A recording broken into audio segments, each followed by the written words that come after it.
She had 43 days to save everything she'd spent a decade building. Not from a competitor, not from a market crash. From a single paragraph buried in a document her father wrote before she was old enough to run a company. A clause she never knew existed until a board member who smiled at her every Monday morning handed her the paper with barely concealed satisfaction. Vanessa Sterling had survived worse, or at least she thought she had. She was about to find out that sometimes the most dangerous threats don't arrive with warning. They arrive with a briefcase, a polished smile, and a timestamp that's already running. If this is your kind of story, the kind where everything falls apart before it gets better, hit that like button right now and drop a comment with the city you're watching from. I want to see how far this story travels. Now let's get into it. The Pacific was doing what it always did, performing. White foam, blue-gray water, horizon that looked painted.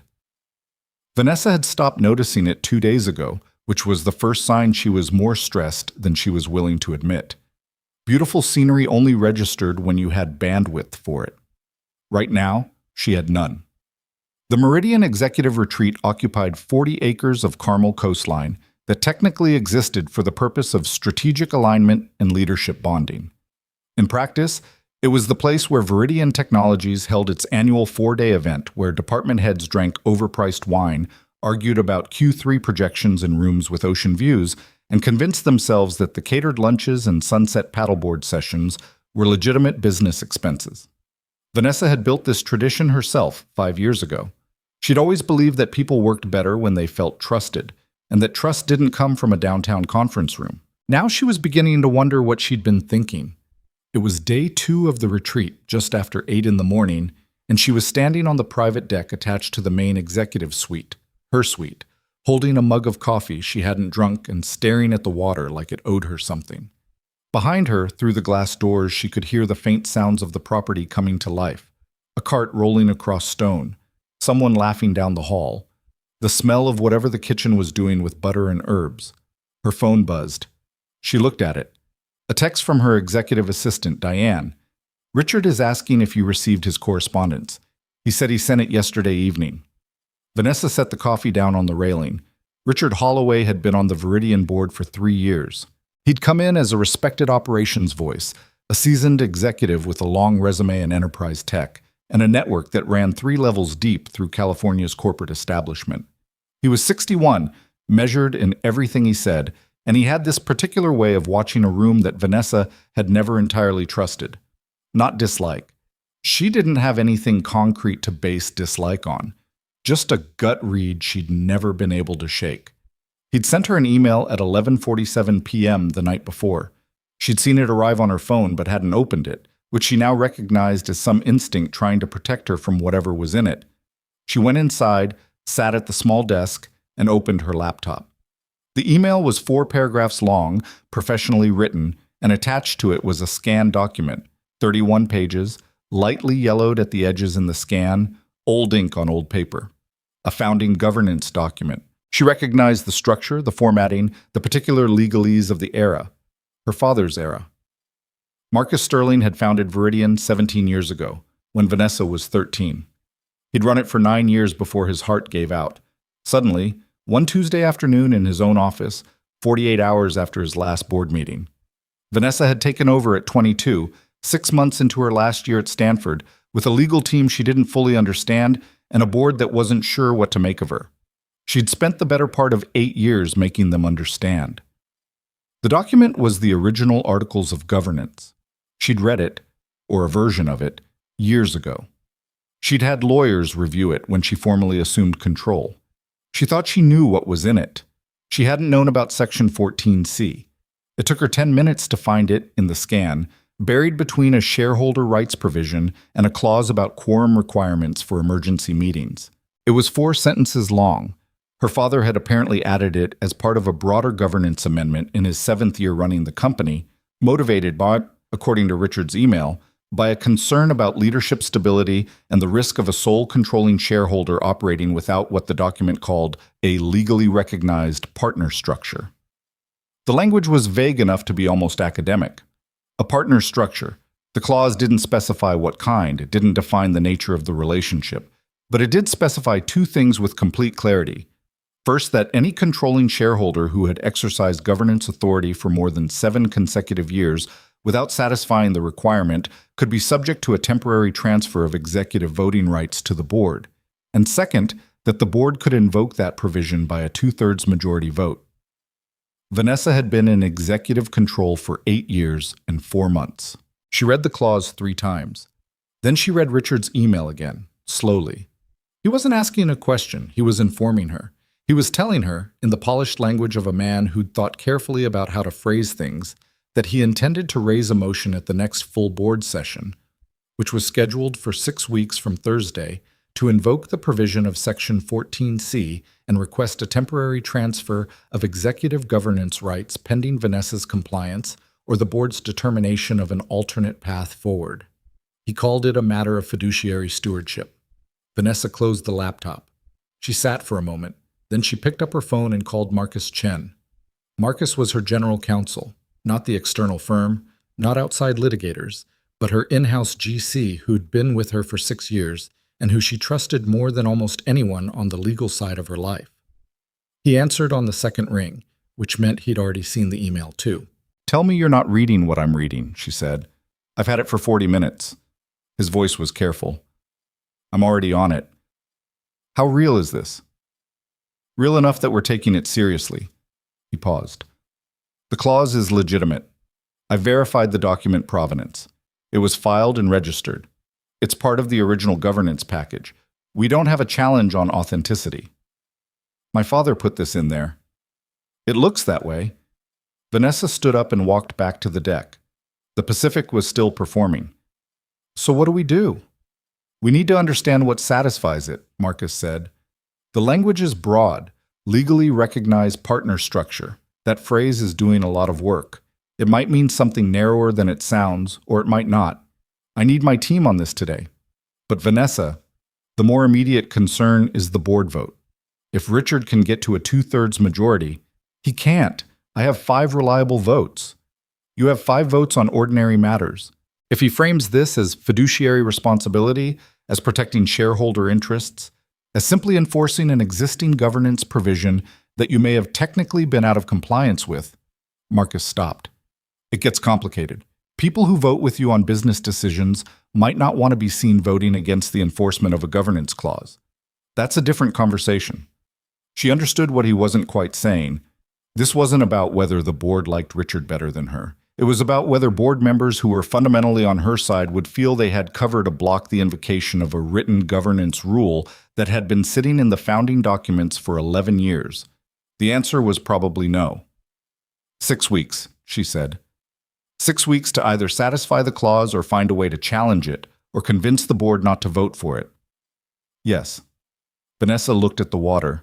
A pelican was working the surface maybe 40 yards out, diving and missing, patient or just stubborn. Hard to tell. "Get everyone working," she said. "I want options by end of day." The retreat continued because she made it continue. She attended the 9 o'clock strategy session. She asked good questions about the new enterprise client pipeline. She ate lunch at the communal table with 4 department heads and talked about the Seattle expansion plans, and didn't let her face do anything it wasn't supposed to do. This was a skill she'd developed in her 20s, under pressure, in rooms full of people who would have used any visible crack against her. You learned to keep the surface still, even when everything underneath was moving fast. But she was also watching the room differently now. Richard Holloway arrived at the 11 o'clock session looking exactly like he always looked. Trim, calm, wearing the kind of suit that didn't call attention to itself. He greeted people by name. He asked someone's assistant how her mother was doing. He poured himself coffee and sat 3 seats down from Vanessa and made a point of making brief, ordinary eye contact with her, just enough to establish that nothing unusual was happening. She'd seen this move before, in negotiations. The person who's already made their play acting like it's any other day. It was supposed to create uncertainty in you, make you question whether you'd misread things. It didn't work on her. What she did notice, and filed away, was that Richard had a brief exchange with 2 board members just before the session started, Davis Yee and Carolyn Marsh, both of whom ran smaller tech investment funds, and both of whom had historically voted on the moderate center of whatever issue was in front of them. The exchange lasted maybe 90 seconds. Friendly. Richard made a quiet joke. Both of them laughed. 90 seconds was enough to plant something. After lunch, Vanessa's phone lit up with a text from Marcus. Free in 30? She stepped out of the afternoon networking session, which she normally ran, and handed it off to her COO with a vague mention of a legal call she needed to take. She walked to the east side of the property, where there was a garden path between sculpted hedges that nobody used during business hours, and she called Marcus back. Okay, he said. Here's where we are. The clause is enforceable. We've looked at challenge angles. The best argument we have is that the language is ambiguous and a court might define partner structure differently than Richard's interpretation would require. But that route takes time we don't have, and there's no guarantee a judge rules our way before the board votes. So we satisfy the clause. That's option 2. The question is how. If the intent was a romantic partnership, a SPOW, essentially, then Vanessa, 6 weeks isn't, what does the actual language say? That's the thing. She could hear him turning pages. It says legally recognized partner structure, not spouse, not domestic partner, not romantic relationship, partner structure. And there's a cross-reference to the state commercial code definition, which is broader, much broader. A commercial partnership, a legal co-guardian arrangement, even certain documented personal partnership frameworks could potentially qualify. If we argue the clause in its most literal construction, we have more options than Richard probably intends us to have. Vanessa stopped walking. A gull passed overhead and was gone. You're telling me this doesn't necessarily require a marriage. I'm telling you it might not. But we'd need a structure that holds up to scrutiny, board scrutiny, legal scrutiny, and potentially public scrutiny if this gets out. Whatever we do, it needs to be airtight. No gray areas. Nothing that looks like we're gaming the clause, because if it looks like maneuvering, that plays right into Richard's framing. Who knows about this besides you? My team, 4 people. Keep it contained. I don't want Richard knowing we're moving until we have something concrete. She paused. Put together a framework of options, every legitimate structure that might qualify. I want to see them tonight. I'll have something to you by 8. She stayed on the path for a few minutes after hanging up, standing between the hedges with the sun on her face and her mind running fast. She was 30 years old. She'd built Viridian from a 12-person startup she'd inherited at 22 into a $2 billion company with 400 employees and a patent portfolio that was the spine of everything she'd constructed. She'd done it by being smarter and more prepared than the people trying to stop her, and by understanding one thing about power. It wasn't what you had, it was what you could defend. She needed to defend this. The legal team's options document arrived at 7:52 p.m., 8 pages. 6 structural scenarios, ranging from the obviously unworkable to 2 that Marcus had highlighted in green as potentially viable, pending deeper analysis. She read it in her suite while the rest of the retreat's attendees were at the dinner event 2 buildings away, and she was still reading when her phone buzzed with a message she hadn't expected. Ethan Parker, 7:58 p.m. Ms. Sterling, I know this is outside normal channels. I've read the Section 14C documentation. I think I may have found something. If you have 10 minutes tonight, I'd like to walk you through it. She stared at the message. Ethan Parker was Viridian's lead IP attorney, intellectual property, not corporate governance. He'd been with the company for 4 years, came from a boutique firm that specialized in technology patent law and had won 2 significant litigation cases for them in the past 18 months that had protected a combined $400 million in patent value. He was good at his job. She'd noticed that without necessarily paying much attention to him as a person. She knew, because the HR files passed across her desk once a year, that he was a single father. His daughter was, she thought, around 6 or 7. She couldn't remember how he'd ended up on his own. It wasn't the kind of detail she'd retained. She hadn't sent him any documents, which meant he'd found out about Section 14C some other way. How did you get this? She typed back. Marcus's team pinged IP for a patent clause review. I was already in the governance document for a different reason. We're defending a trade secret claim that touches some of the original charter language. I wasn't looking for 14C, but I found it. She considered that for a moment. It tracked. My sweet, give me 15 minutes. He knocked at 8:19. She opened the door and got her first real look at Ethan Parker as someone she was about to have a serious conversation with rather than a name on a case update. He was taller than she'd registered. She mostly saw him across conference rooms, with the slightly worn look of someone who was running on adequate rather than sufficient sleep. He was carrying a laptop and a legal pad, and he was already in professional mode before she'd said a word, which she appreciated. "Thank you for seeing me," he said. "Come in." He set his things on the small table and didn't waste time. "I want to be upfront about something first. I'm not sure whether going around Marcus Chen is the right move here, and I want you to know I'm not trying to position myself or create an angle.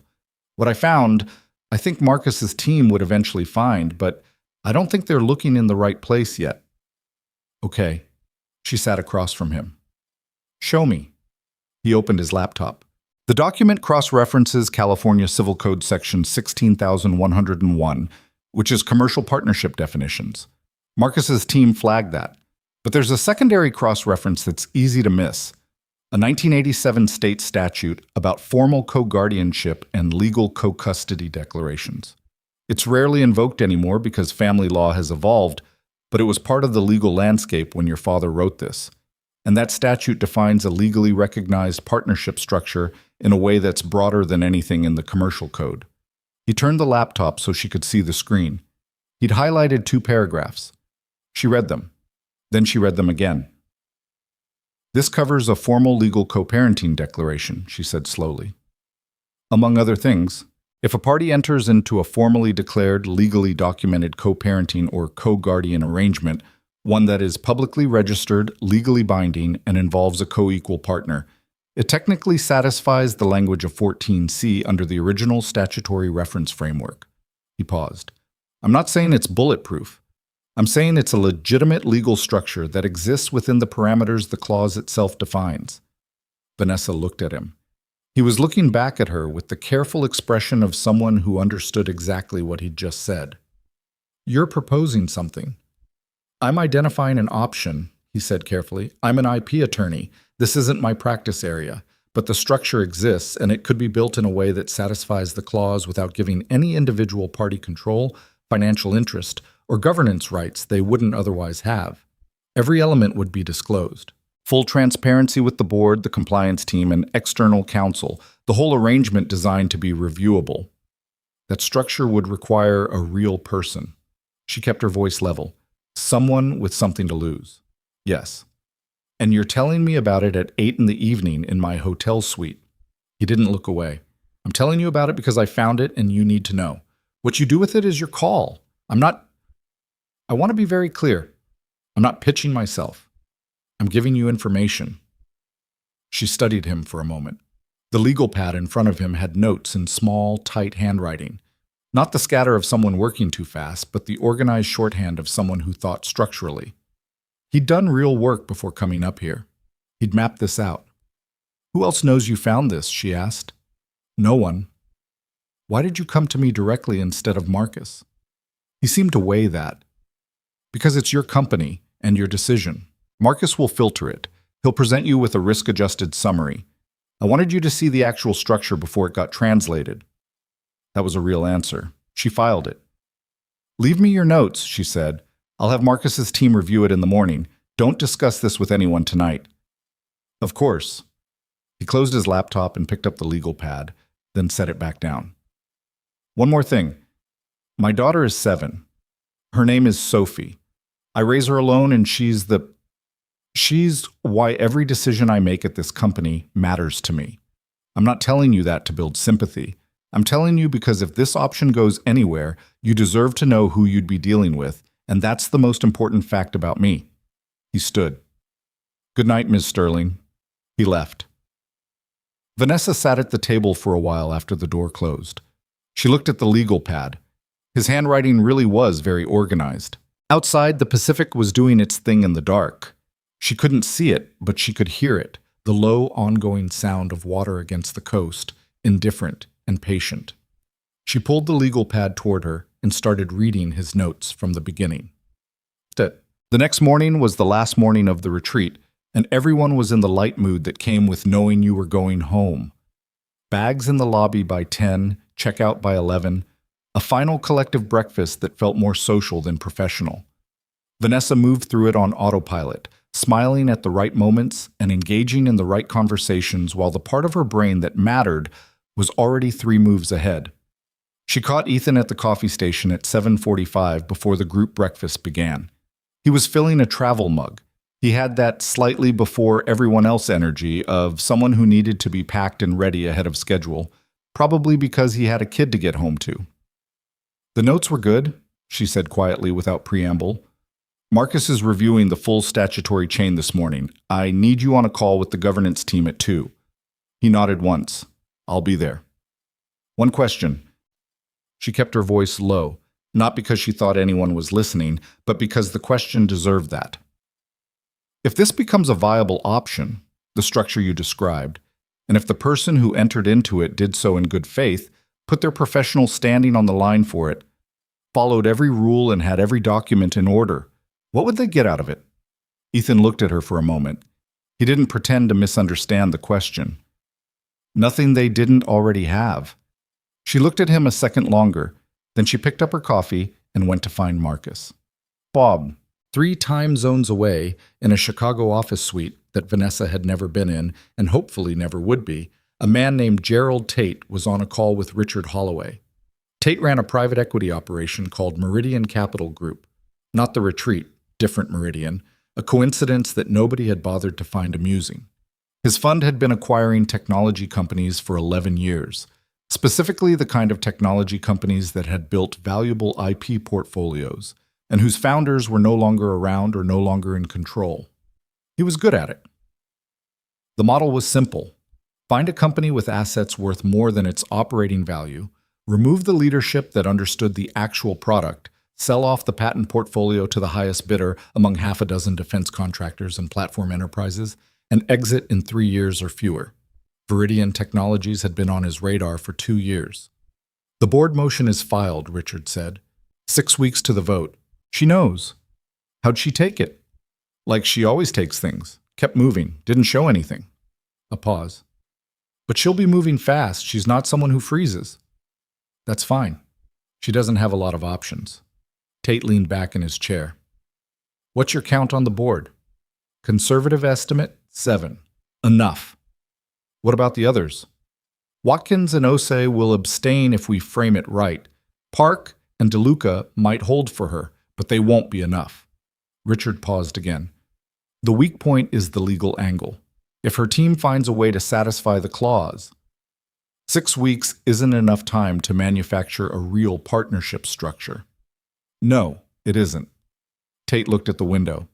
His Chicago view was all glass and steel and sky, which he'd always preferred to the ocean. Water was too variable. Glass and steel stayed where you put them. "Keep me updated," he said. "And Richard, if anything starts moving on the legal side that looks real, I want to know immediately." "Of course." The call ended. In California, Vanessa Sterling's car was pulling out of the resort property, Marcus Chen's number already dialing on her phone. 41 days on the clock, she couldn't see but could feel with everything she had. Bam. The offices of Viridian Technologies occupied 6 floors of a glass building in Palo Alto that Vanessa had chosen specifically because of the light. She'd never been able to articulate that to anyone in a way that sounded like a business decision, so she justified it on lease terms and parking. But the light had been real.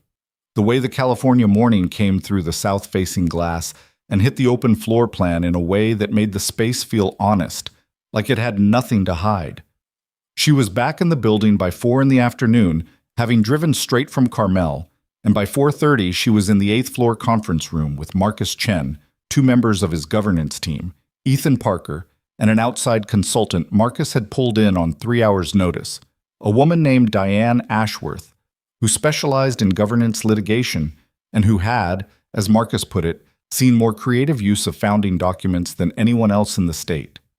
Diane Ashworth was 60, direct, and had the courtroom lawyer's quality of listening to you the way a surgeon listens to a patient, looking for things you didn't mean to reveal. She'd read the Ethan's statutory analysis on the drive up from San Jose. "It's coherent," she said, which from her tone appeared to be high praise. "The 1987 statute is real, it's active, and the cross-reference is embedded in the original governance language in a way that creates a legitimate pathway. The question isn't whether the structure exists.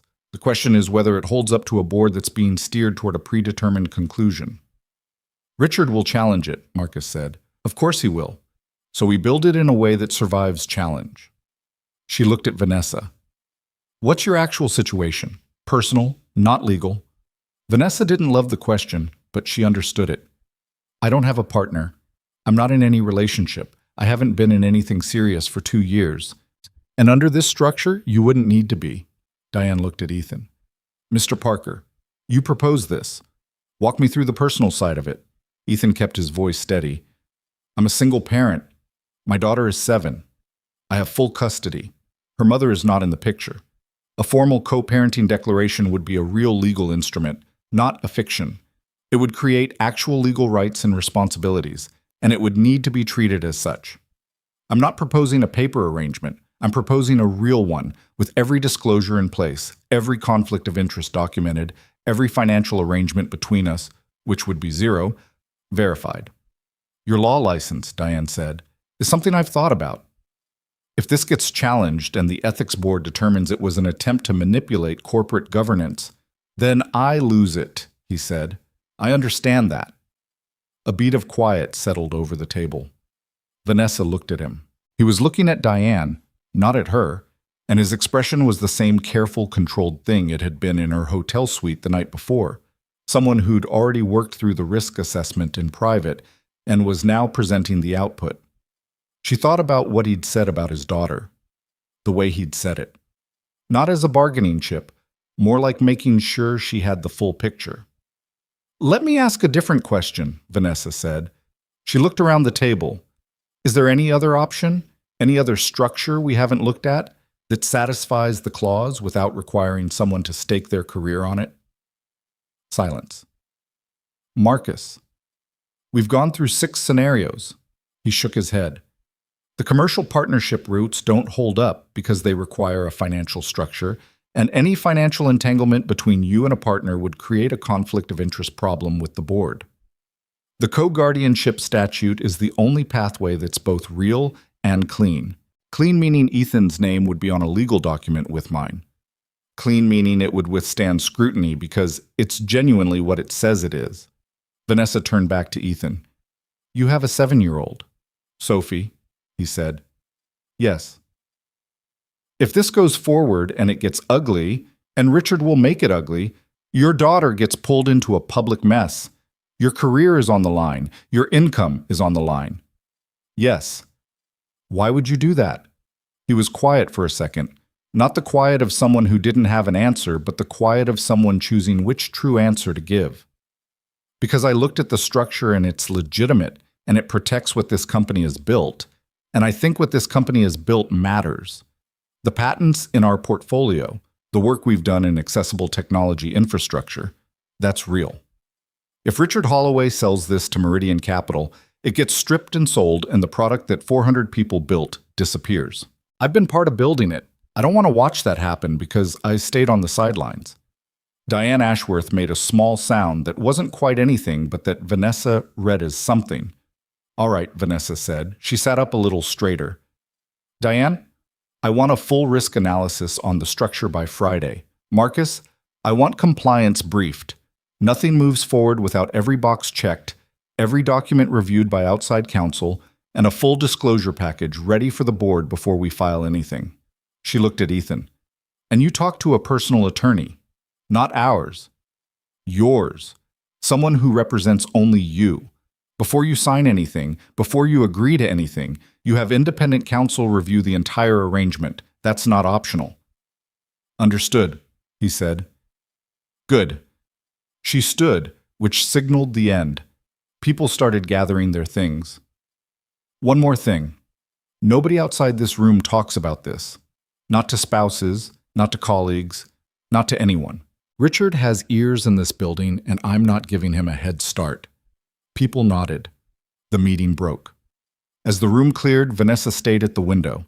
The evening light was doing its thing with the building glass, that honest California gold that would be gone in 20 minutes. She watched it. 40 days. She'd built an entire company in less time than that once. She'd closed a financing round in 12 days when the previous investor pulled out, and everyone said it was over. She'd hired a 40-person team in 6 weeks when a competitor tried to poach half her engineering department. She could do this. She had to. Ethan Parker left the building at 6:15 and drove the 20 minutes back to his house in Redwood City. The house was a 3-bedroom bungalow on a street that still had old oak trees that they apparently didn't have the budget to uproot for the newer developments. He'd bought it 3 years ago when he moved to Viridian, paid more than he was comfortable with, and had not once regretted it because Sophie loved the oak trees. She was at the kitchen table when he came in, doing homework that was apparently frustrating her based on the angle of her pencil. Their neighbor, Mrs. Kowalski, who watched Sophie on late office days and asked nothing in return except a standing invitation to holiday dinners, was washing something at the sink. "Dad," Sophie said without looking up, "long division is a problem and I have questions." "I'll be right there," he said. "Let me put my bag down, Mrs." Kowalski gave him a look that conveyed a mild afternoon had occurred, handed him Sophie's snack plate to finish, and let herself out. Ethan sat down across from his daughter. Sophie was 7 with an opinion about everything and a filing system in her mind that occasionally produced non sequiturs at 8 p.m. about something he'd said 3 weeks ago that she had been quietly processing. She had his eyes and her mother's stubbornness, and he had long since made peace with both of those things. He helped her with the long division. He made dinner. He read to her for 20 minutes before she told him she was old enough to read herself, which he knew but had been hoping to get another few weeks out of. He sat on the edge of her bed after the light was out and listened to the particular quality of the dark that came with a kid in the house, different from any other silence he'd ever known. 40 days, he thought. He hadn't told her anything, and he wouldn't. Not yet. Maybe not at all, depending on how it went. But sitting there in the dark at the edge of her bed, with the oak trees doing their thing outside the window and Sophie's breathing settling into the easy rhythm of sleep, he thought about what Vanessa Sterling had asked him. Why would you do that? He'd given her the professional answer because it was true. But there was another truth underneath it, the kind that doesn't get said in conference rooms. He'd spent 4 years at Viridian because the work meant something, not to him in some abstract ideological sense, but in the concrete way that good work means something, in the satisfying weight of a case well argued, in the particular cleanness of a structure built right. He was good at his job. He'd built something there, and he wasn't willing to sit in his office and review patent filings while someone dismantled the whole thing from the inside because the mechanism for stopping it happened to be inconvenient. He stood up quietly and went to the kitchen. He poured himself a glass of water and stood at the sink for a while looking at the dark yard. In the morning, he was going to call his personal attorney. He was going to have every risk laid out in plain language. He was going to look at this the same way he looked at any case, clearly, without sentiment, with full knowledge of what was at stake. And then he was going to make his choice. Ethan's personal attorney was a man named Tom Briggs, who had an office in Menlo Park above a dry cleaner and who had been doing estate and family law for 26 years. Ethan had found him 3 years ago when he was finalizing Sophie's custody arrangement, and he'd kept him on retainer ever since because Tom had the quality Ethan valued most in any professional. He told you the truth without softening it into something easier to swallow. Tom read the full package in 40 minutes while Ethan sat across from him and drank bad coffee from a machine in the waiting room that Tom had apparently never updated. When he was done, he set the papers down and looked at Ethan over the top of his reading glasses with the expression of a man preparing to say something his client wasn't going to enjoy. "Your bar license is the ceiling here," Tom said. "Everything else is manageable. The financial exposure is essentially zero if the arrangement is structured the way you're describing.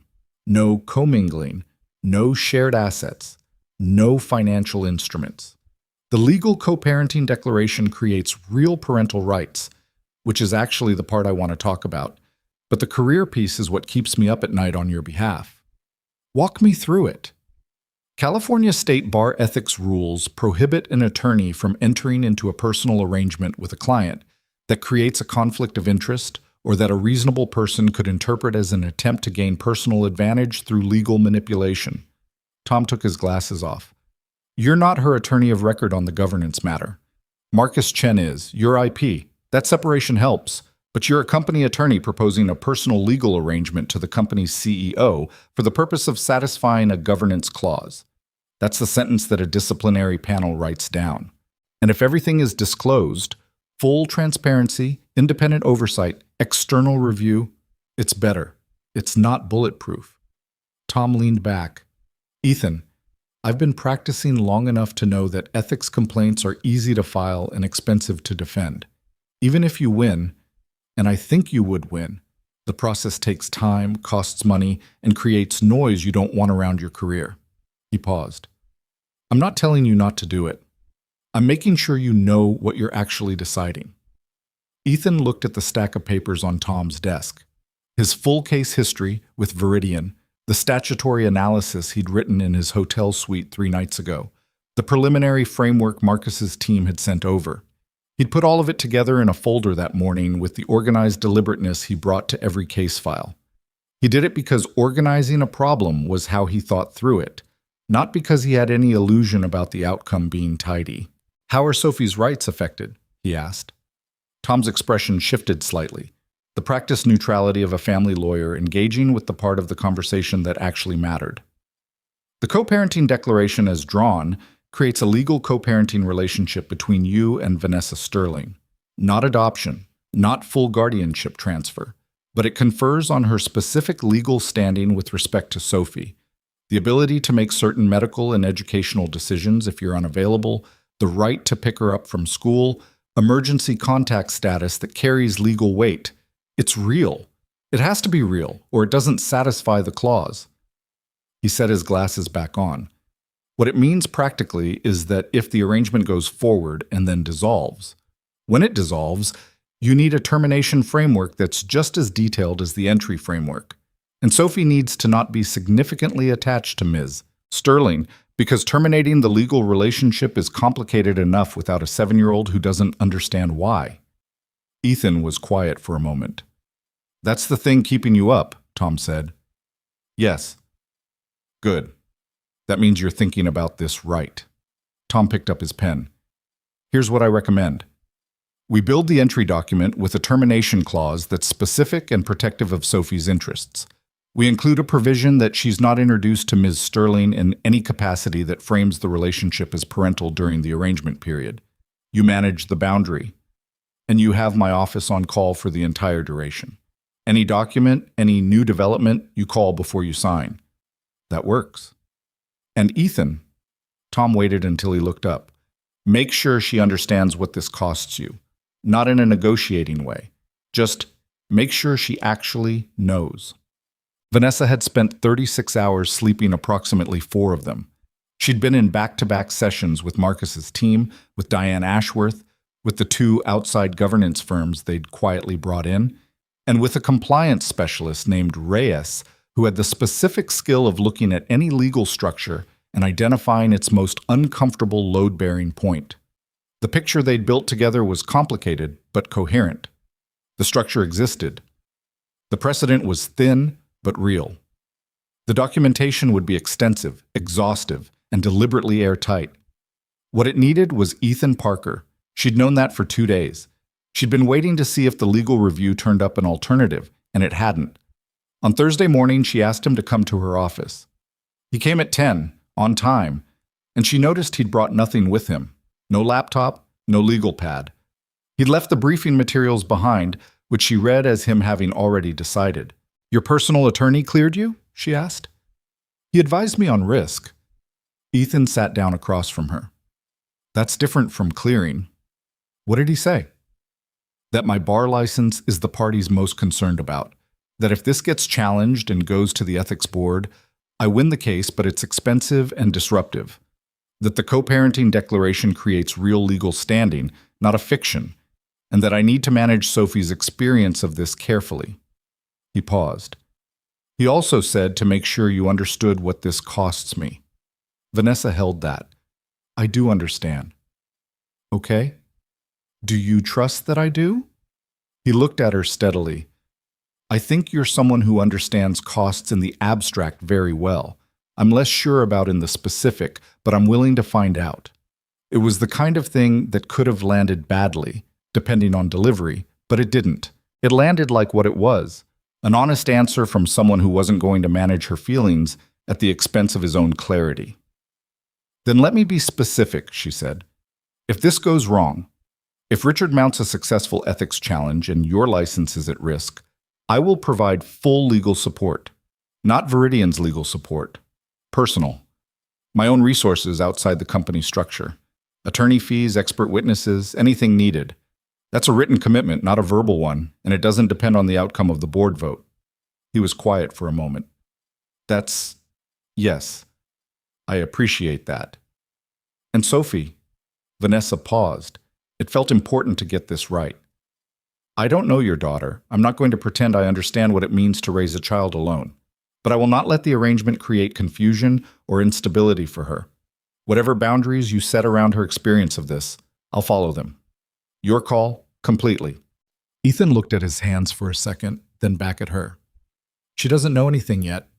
I'd like to keep it that way for as long as possible. Agreed. Another pause.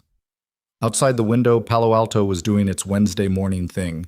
Traffic, cyclists, the particular busyness of a town that ran on coffee and ambition. Neither of them looked at it. All right, Ethan said. Let's build it. What followed was 10 days of the most careful legal construction Vanessa had ever watched happen up close. Tom Briggs and Marcus Chen's team worked jointly, and what they produced was a document that Diane Ashworth later described as the most over-engineered personal legal arrangement I've ever reviewed, which is exactly what it needed to be. Every element was disclosed. Every financial relationship between Vanessa and Ethan, of which there was exactly one, his existing employment contract, was itemized and walled off from the arrangement. An independent ethics monitor, a retired judge named Patricia Holden, was engaged to review the process in real time and certify that no governance manipulation had occurred. They filed the formal declaration on a Tuesday, 3 weeks after the retreat. Marcus sent the disclosure package to the full board simultaneously, 12 board members receiving an identical packet at 9 a.m., followed by a cover letter from Diane Ashworth explaining the legal basis, the statutory foundation, the compliance oversight, and the complete documentation trail. Vanessa was in her office when the emails started coming in. Most were brief acknowledgments. Some asked for clarifying calls. 2 were wordless, which she read as people processing. Richard Holloway's response came at 2:17 p.m. He didn't reply to the disclosure email. He called her directly. Vanessa, he said, in the tone of a man who had decided to be disappointed rather than hostile. I want to understand what you think you're doing here. I'm satisfying the clause, Richard. You're constructing a paper arrangement. It's a real legal instrument, filed, registered, reviewed by an independent ethics monitor, and fully disclosed to the board. You're welcome to have your own counsel review it. This is exactly the kind of maneuver. It's a legal solution to a legal provision. My father wrote Section 14C with a statutory reference that defines the requirement broadly. I've satisfied it within that definition. She kept her voice even. If you believe there's a problem with the structure, you bring it to the board. That's the process. A silence. This isn't over. I didn't think it was, she said. But I'd rather do this through the proper channels than have this conversation again. She hung up. Her hands were steady. She noticed that not because it was remarkable, but because there was a version of herself, younger, less practiced, who would have been shaking. The Richard Holloways of the world had tried to manage her out of her own company before. Not like this, not with this specific mechanism, but the underlying move was familiar. Find a structural vulnerability, apply pressure at the seam, and wait for something to crack. She was not cracking.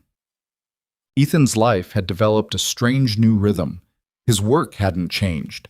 He was still running the IP department, still defending the trade secret case that had brought him into the governance documents in the first place, still doing the ordinary back and forth of patent review and case strategy that filled his calendar. But there was now a second layer.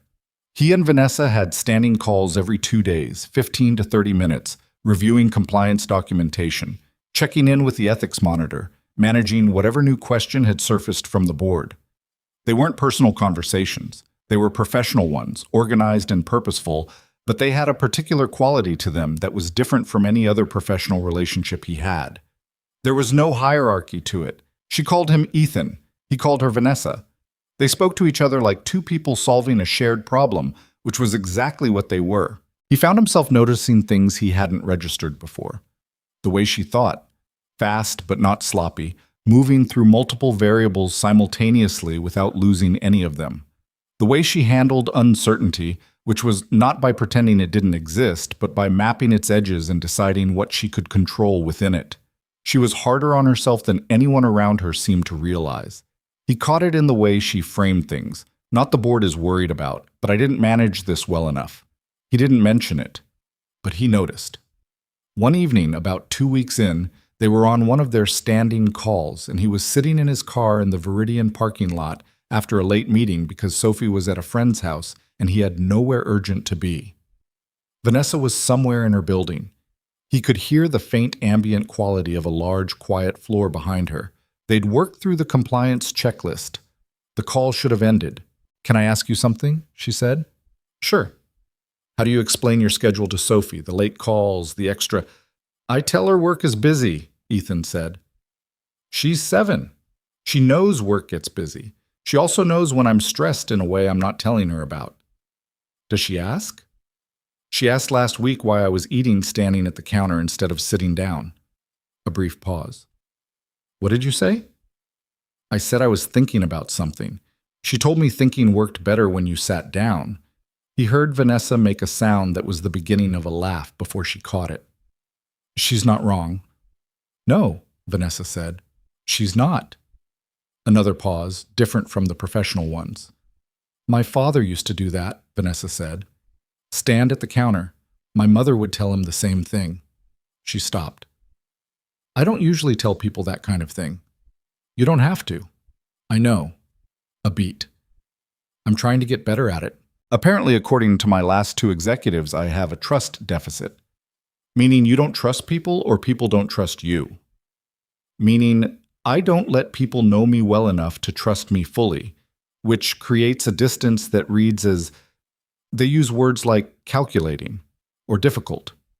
Ethan was quiet for a second. "People who say difficult usually mean she doesn't make my life easier in the ways I want her to." "That's generous." "It's also just usually true." Vanessa was quiet. Outside his car window, the parking lot lights had come on, casting the kind of flat orange glow that made everything look slightly like a memory. "Go home, Ethan," she said. "Eat sitting down." He smiled at the windshield. "Night, Vanessa." He drove home. Tit. Richard had been on the phone with Gerald Tate every 3 days. The calls had gotten shorter as the news got less useful. The structure was holding. The independent ethics monitor had filed a preliminary certification that the arrangement was compliant, and 2 of the board members Richard had counted on were asking careful questions that suggested they were taking the documentation seriously. "What do we have?" Tate asked on a Thursday evening. "Nothing clean yet." Richard was at his kitchen island, tie loosened, reading through a folder his assistant had compiled. "The monitor is a problem. Patricia Holden is respected. Nobody's going to ignore her certification. So we go around it. We can't go around a retired judge's ethics certification without looking like we're attacking a retired judge's ethics certification. Then we go at the attorney." Richard looked up from the folder. "Parker. He's an IP lawyer filing a co-parenting declaration with the CEO of the company he works for. The bar complaint writes itself." "It does," Richard said carefully. "But Holloway's team has already disclosed everything. They've got oversight documentation, independent review, full transparency. A complaint gets filed, the bar looks at it, and if everything they've submitted is what they say it is—" "The process takes time," Tate said. "Even if Parker wins, it takes 3-4 months minimum. The board vote is in 3 weeks. He can't maintain the arrangement while under active investigation. His own ethics require him to step back from any matter where his conduct is under review." Richard was quiet for a moment. "File the complaint," Tate said. "Not you. Use someone external. Someone who can credibly claim they reviewed the public disclosure documents and have a genuine concern. It doesn't have to win. It just has to slow everything down. And if Parker has to step back, the arrangement loses its legal foundation. The clause is unsatisfied, and we proceed with the vote. Richard looked at the folder again. He'd been in corporate governance for 30 years. He'd seen structures built and dismantled. He knew what he was being asked to do, and he knew that the framing Tate used, genuine concern, credible claim, was the part you said out loud so that the record showed you'd said it. What he also knew was that Ethan Parker was a single father with a 7-year-old daughter and a law license that had taken him years to build. He sat with that for a moment. Then he picked up the phone. Well, Ethan was reading a brief at his desk on a Friday afternoon when his phone rang with a number he didn't recognize. He almost let it go to voicemail. He answered on the 4th ring. Mr. Parker, this is James Whitfield from the State Bar's Office of Chief Trial Counsel.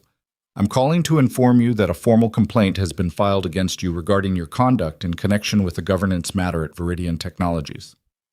Ethan set the brief down. The complaint alleges that you entered into a personal legal arrangement with a corporate client for the purpose of manipulating corporate governance in violation of Rule 1.8 of the California Rules of Professional Conduct.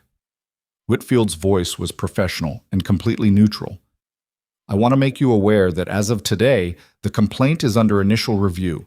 You'll receive formal written notice within 5 business days. Can you tell me who filed it? The complainant's identity is part of the public record and will be in the written notice. I'm not in a position to tell you over the phone. Understood. Ethan's voice was steady. He registered distantly that he was gripping the phone harder than he needed to. Is there anything required of me at this stage? No action required at initial review. The written notice will detail next steps. A pause. Mr. Parker, I'm required to advise you to consult with personal counsel. I have personal counsel. Thank you. He hung up. He sat for maybe 30 seconds. His office window looked out over the atrium of the 6th floor, and he watched a colleague cross the space below without really seeing her. His mind was doing what it did when a case suddenly changed shape, running back through the structure, checking the load-bearing points, identifying where the pressure was now being applied. He'd known this was a possibility. Tom had told him clearly. He'd built it into his calculation. Knowing something is coming and having it arrive were different sensations, though. He'd built that into his calculation too, which was why he sat for 30 seconds and then picked up the phone and called Tom Briggs before he called anyone else. Tom answered and listened to the whole thing without interrupting. Okay, Tom said when Ethan was finished. Here's what we do. When Ethan finally called Vanessa 40 minutes later, he had a plan. He also had the specific concrete feeling in his chest of something that had been theoretical becoming real, settling into his body with the particular weight of a decision you've already made and now have to live with. She picked up on the first ring. I know, she said. Marcus just called me. Are you okay? He surprised himself slightly with the honesty of his answer. Not entirely, he said, but I'm okay enough. Let's figure out what we do next. The complaint made the rounds faster than Ethan had expected. He didn't know who leaked it. The bar's initial review process was supposed to be confidential until formal proceedings began. But by Monday morning, 2 days after Whitfield's call, Marcus Chen had forwarded him a message from a legal industry newsletter that had published a brief item about an ethics inquiry involving a Viridian Technologies attorney in connection with a disputed governance arrangement. No name. Enough detail that anyone inside the company would know exactly who it was about. Ethan read it at his kitchen counter before Sophie woke up. He read it twice, put his phone face down, and made her breakfast. She came down at 7:15 in the pajamas with the small yellow stars on them that she'd had since she was 5, and that were now about 2 inches too short. She sat at the table and ate her cereal and told him a complicated story about something that had happened at recess involving a disagreement about the rules of a game he didn't fully understand. He listened. He asked the right questions. He handed her the orange juice when she reached for it without looking away from her story. After he dropped her at school, he sat in the car for a moment in the drop-off line while other parents pulled away around him, and he let himself feel the thing he'd been keeping at a careful distance all weekend. Not fear exactly. More like the sensation of standing on ground that had been solid and now had some give to it. The kind of ground where you could still walk, but you'd be foolish to run. He drove to work. The atmosphere on the 6th floor was careful in the way that offices get when something has happened and everyone is deciding how to position themselves relative to it. 2 colleagues made a point of stopping by his office in the first hour. Supportive check-ins that were also, he understood, intelligence gathering about where things stood. He was polite and gave them nothing. One junior attorney on his team knocked and asked directly if there was anything she should know, and he told her honestly that the matter was being handled and her cases were unaffected. At 10, he went downstairs to Vanessa's floor. She was on a call when he arrived, visible through the glass wall of her office. Her assistant, a composed man named Jordan who had the specific skill of communicating volumes through small gestures, caught his eye and held up 2 fingers. Ethan sat in one of the waiting chairs and looked at the framed patent diagrams on the hallway wall, some of which he'd helped defend. After 4 minutes, Vanessa appeared at her office door and waved him in. She looked tired. Not the surface tired of a bad night, but the underneath tired of sustained pressure that hadn't let up. She'd done a reasonable job of keeping it off her face for the past 3 weeks, but this morning it was closer to the surface. "Close the door," she said. He did. "Patricia Holden is filing a supplementary certification today." Vanessa sat behind her desk. It specifically addresses the ethics complaint and confirms that her monitoring process, which was documented from the start, establishes no basis for the manipulation allegation. "We're attaching it to a response letter that Marcus and Tom are drafting jointly." "That's good. It helps. It doesn't end it." She looked at him. "How are you?" "I'm functioning." "That's not the same as okay." "No," he said. "It's not." She picked up a pen, turned it in her fingers, set it down. "I want to talk about what happens if the Barr investigation extends past the board vote. Diane's legal opinion is that the arrangement remains valid during an active but unresolved investigation. The filing of a complaint doesn't automatically invalidate the declaration or your standing as a party to it. But Richard's team will argue otherwise. They'll push the board to treat an open investigation as a reason to hold the compliance question as unresolved. Ethan had already worked through this with Tom. The argument fails on the merits. An investigation that hasn't produced a finding can't be treated as a finding. Any attorney on that board knows that. Any attorney. Not every board member is an attorney. Then we make sure the ones who aren't understand the distinction before they walk into that room. Vanessa looked at him. "Marcus wants to brief every board member individually, 12 separate meetings in the next 2 weeks. He's asking if you're willing to be present for those meetings." Ethan thought about that. Sitting across from 12 board members, some of whom he'd never met, in the middle of an active ethics complaint, making the case for the legitimacy of an arrangement he'd helped design. "Yes." "You're sure?" "If I sit out the briefings, it looks like I have something to hide. I don't have anything to hide. I'd rather be in the room." She nodded slowly. "Okay, I'll tell Marcus." She paused. "I also want to tell you something that isn't strategic and isn't about the case. I was at the company when your father wrote that clause." She stopped. "I'm sorry. That's not... I know this isn't about my history with the document. What I'm trying to say is..." She stopped again. He waited. "I don't take it lightly," she said finally. "What you're putting in the middle of this. I know what your career means. I know what your license means to your daughter's life. And I need you to know that I don't treat that as a line item in a risk calculation." She held his gaze. "It matters to me. You matter to me. Not because this arrangement needs you to, but because we've been doing this together for 3 weeks, and I know who you are now." The office was quiet. Through the glass wall, Jordan was managing something at his desk with careful efficiency. Ethan thought about what Tom had told him. Make sure she knows what this costs you. He'd taken that as a practical instruction. He understood now that it had also been, in its own way, a question about whether the person on the other side was someone worth the cost. "Thank you," he said, "for saying that directly. I'm trying to get better at it." He almost smiled. "I noticed." The board briefings began that week.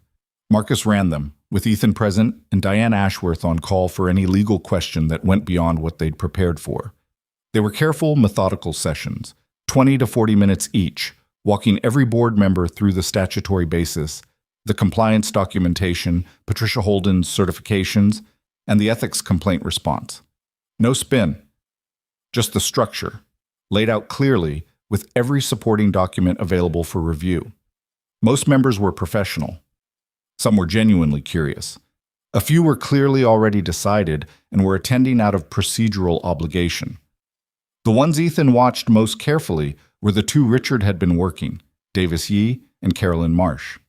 He'd seen them at the retreat, the 90-second conversation that Richard had planted something in. In their individual briefings, both of them asked sharper questions than the others.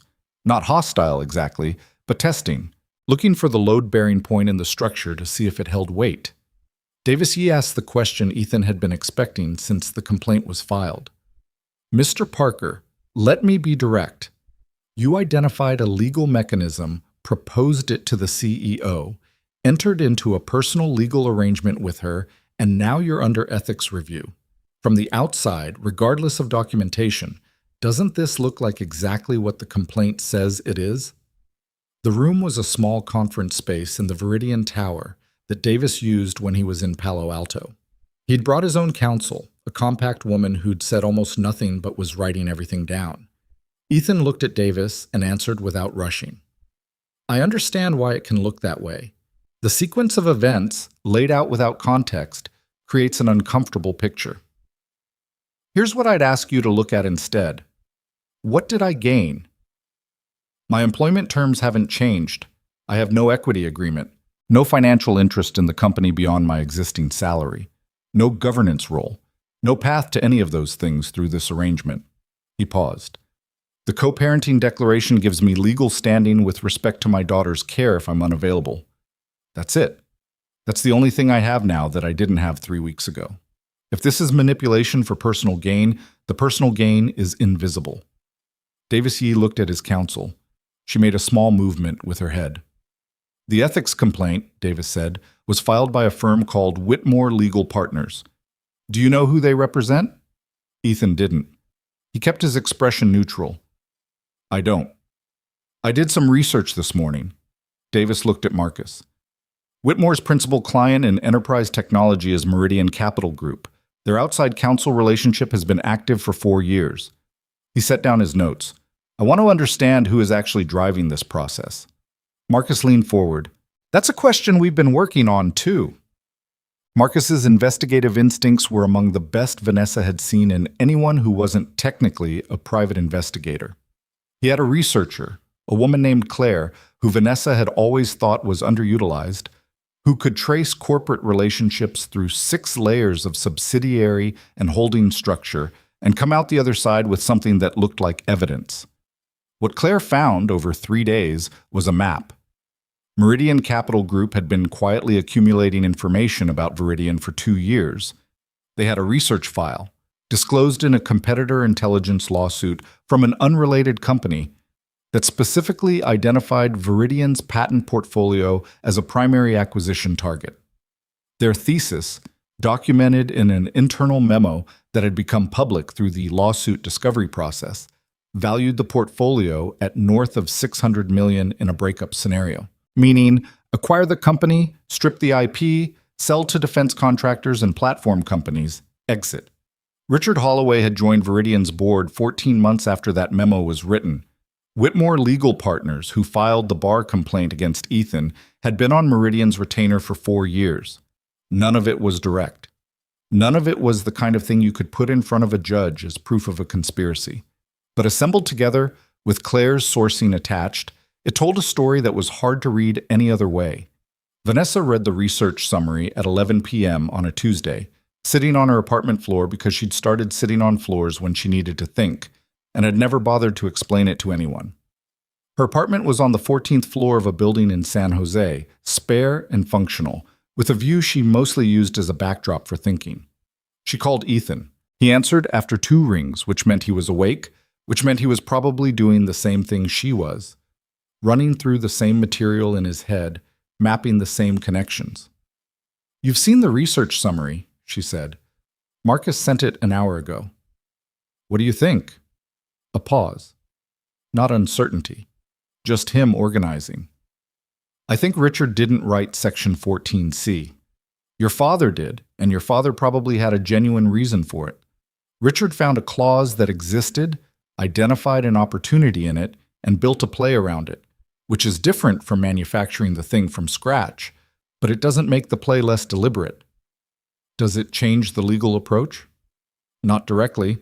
The ethics complaint is still what it is. We defend it on its merits.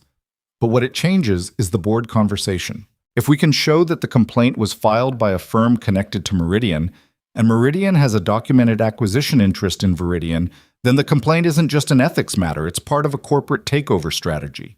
He paused. Davis Yee already started pulling that thread this morning.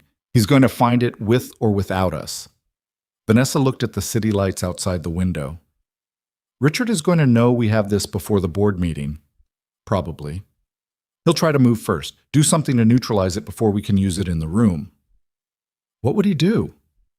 She thought about it. Richard was methodical. He didn't improvise. If he moved, it would be through process. Another motion, another procedural maneuver, something that created delay or uncertainty. He might try to call an emergency session, move the vote up before we've had time to finish the board briefings. Ethan was quiet for a second. Can he do that? With 3 board members' signatures, he can call an emergency session with 72 hours' notice. She pulled her knees to her chest. I need to make sure he doesn't have 3 signatures. Who's his clearest ally besides the members he's already worked? Barton Pierce. He's been quiet through all of this, which is itself information. Barton is never quiet when he doesn't have a position. She rubbed her face. I need to talk to him directly, not through Marcus. Me. Tonight? Tomorrow morning, early. She paused. You should get some sleep. You too. I will. She wouldn't, and they both knew it. Barton Pierce was 64 and ran a real estate technology fund out of Santa Barbara.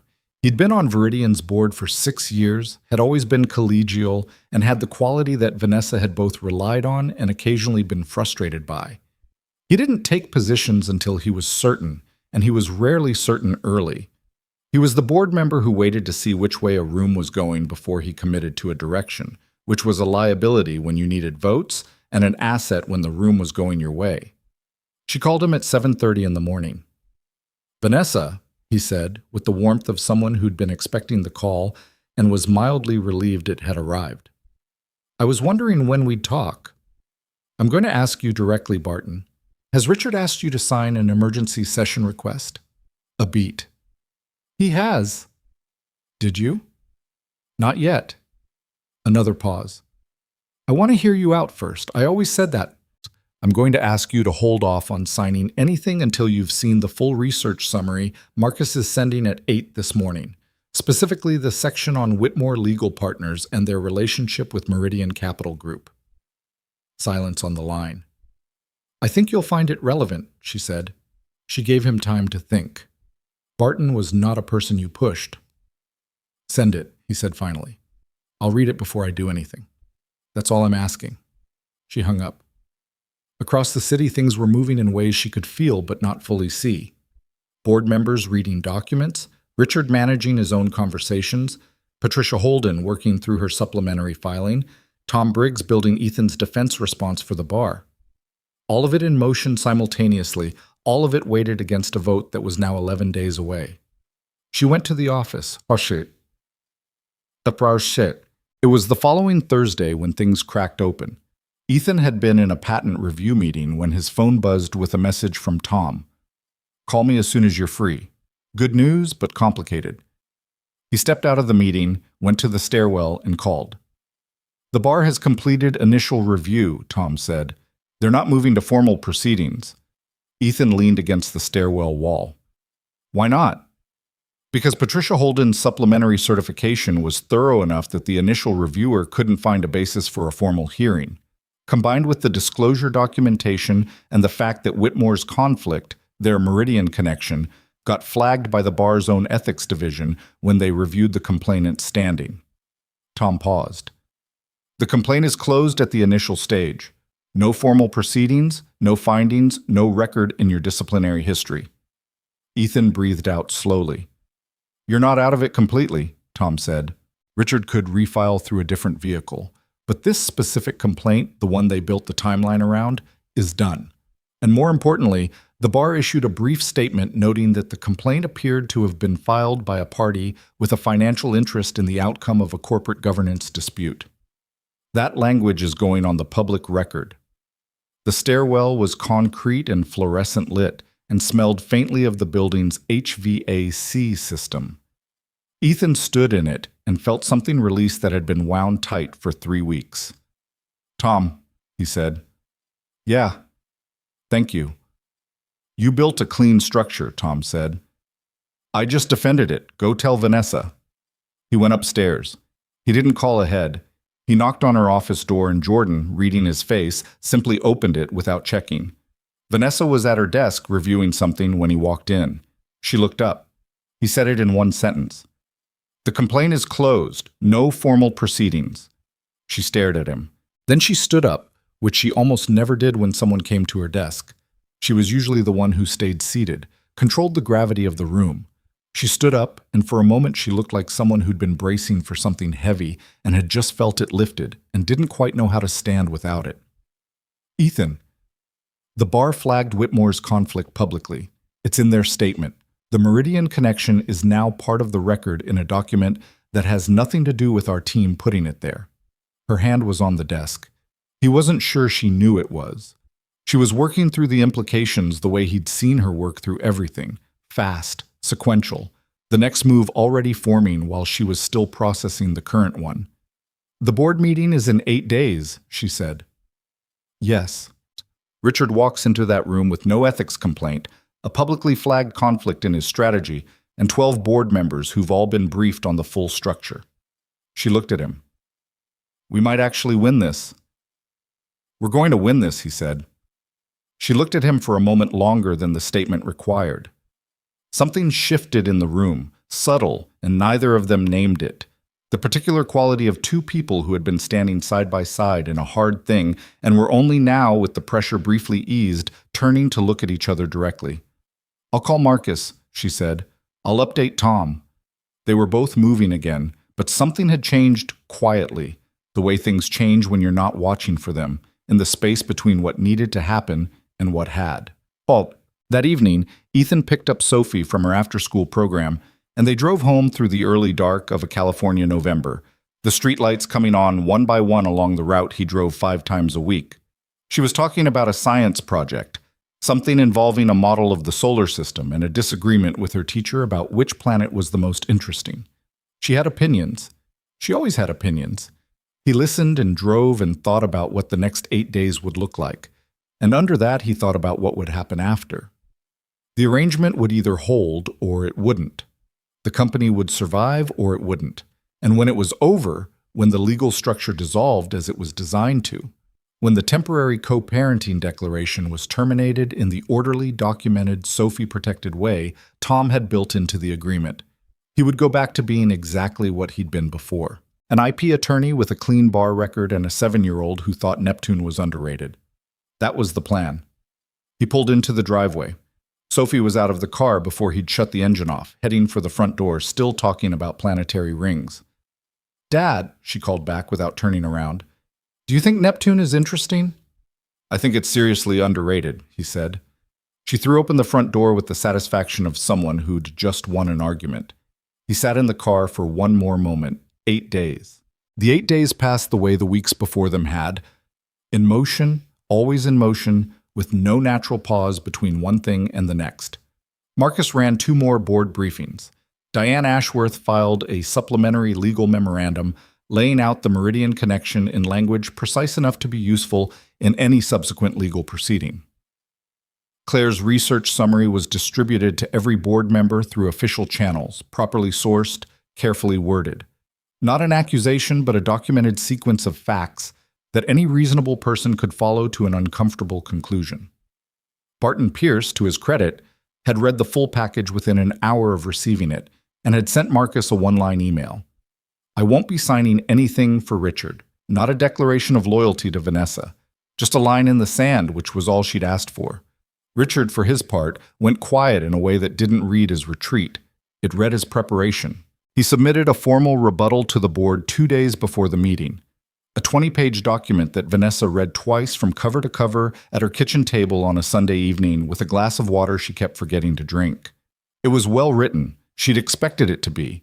It challenged the statutory interpretation of Section 14C, argued that the co-parenting declaration was legally creative but substantively insufficient, and characterized the Meridian research summary as circumstantial and irrelevant to the governance question at hand. It didn't mention Ethan by name, which she found more unsettling than if it had. She called Ethan at 9 that night. "I've read it," he said before she could ask. He's not wrong that the statutory argument has some purchase. The 1987 statute cross-reference is legitimate, but the precedent is thin. There's no case law that applies it directly to a corporate governance clause of this type. Does that hurt us? It's the part I'd attack too, if I were him. But Diane's memo addresses it directly, and her argument is stronger than his. The weakness in his rebuttal isn't the legal analysis. It's that the legal analysis is the only thing in it. He's got 20 pages of why our structure is insufficient, and nothing addressing why a firm on Meridian's payroll filed a bar complaint against the attorney who built the structure. Because there's no good answer to that. Right. He left it out because anything he says about it makes it worse. Vanessa pushed her chair back from the table. Her apartment was quiet in the way it got late on Sundays. The building's ambient sound settling, the city outside doing its insomniac hum. She'd lived alone for 3 years and mostly didn't think about it. Tonight she was slightly more aware of it than usual. "Are you ready for tomorrow?" she asked. A brief pause. "I've been in courtrooms with less preparation than this." "Yes." "That's not exactly what I asked." Another pause, different from the first. "I keep thinking about the moment they call for the vote," he said. "After everything else, all the documentation, the briefings, the compliance filings, Diane's memo, Claire's research, it still comes down to a show of hands in a room. And some of those hands belong to people I've never met, who are deciding in the last 30 seconds. He was quiet for a moment. "So, ready in the professional sense. In the human sense, I'll let you know when it's over." She understood that completely. "I'll see you at 8, she said. 8, he confirmed.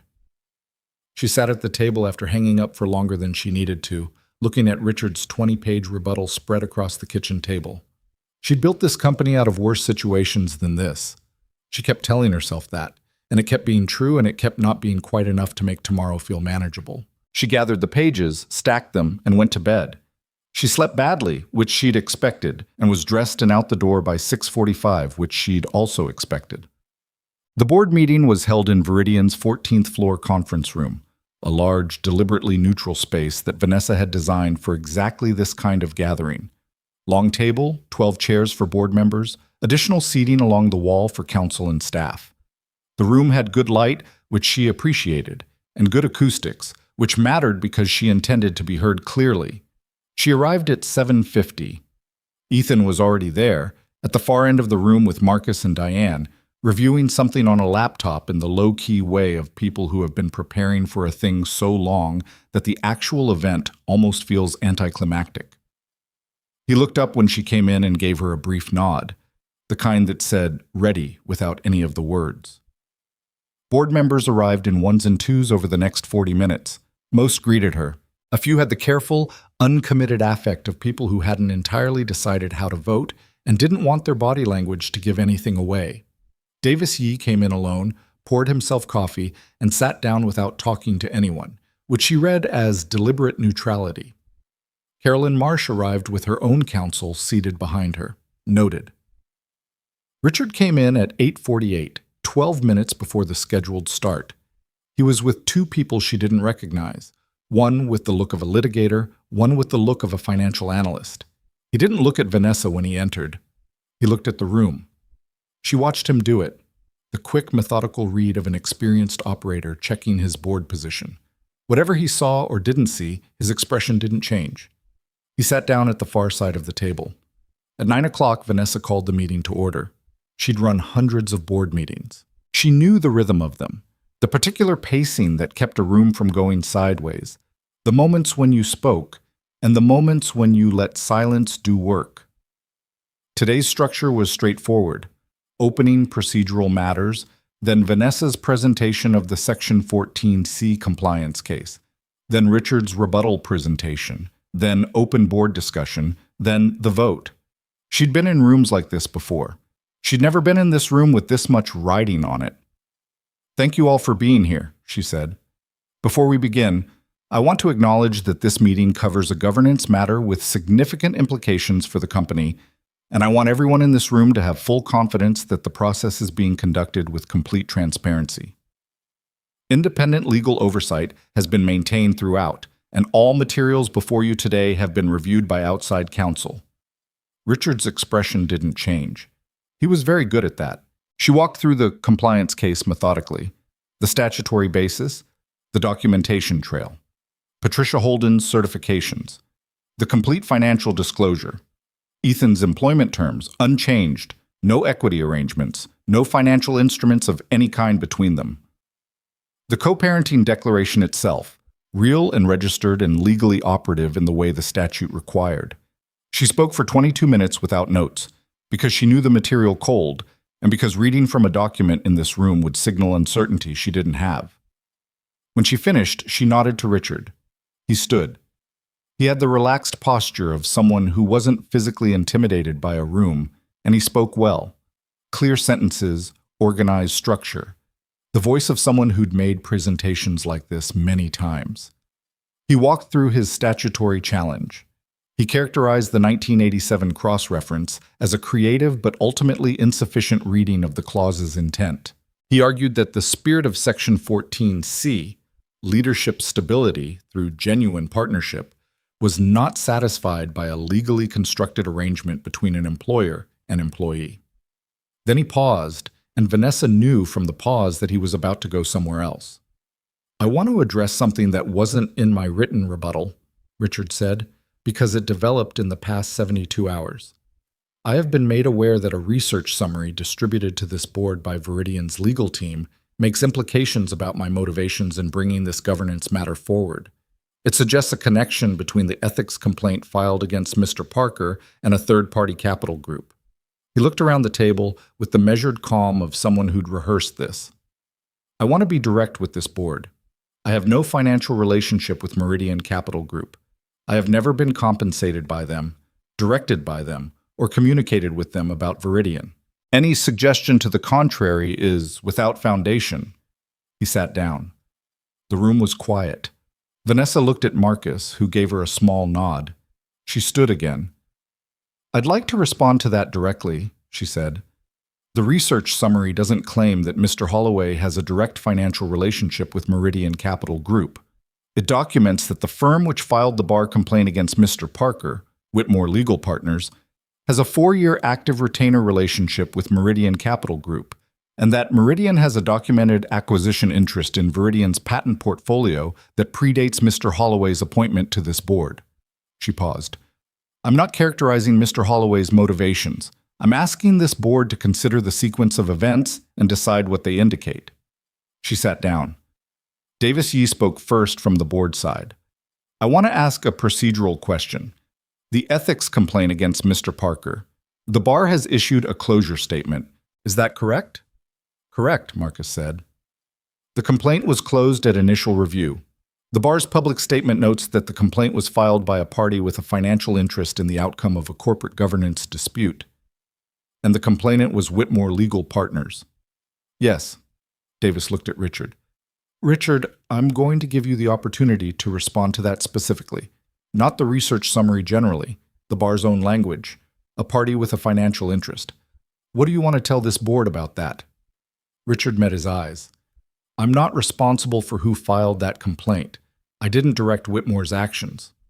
"Did you know Whitmore had a relationship with Meridian before the complaint was filed?" A half-second pause. In a deposition, Vanessa thought, that half-second would be in the transcript. "I was aware of Whitmore's client relationships in the general sense as part of the broader legal community. I didn't coordinate the filing of that complaint." Davis Yee wrote something on his notepad.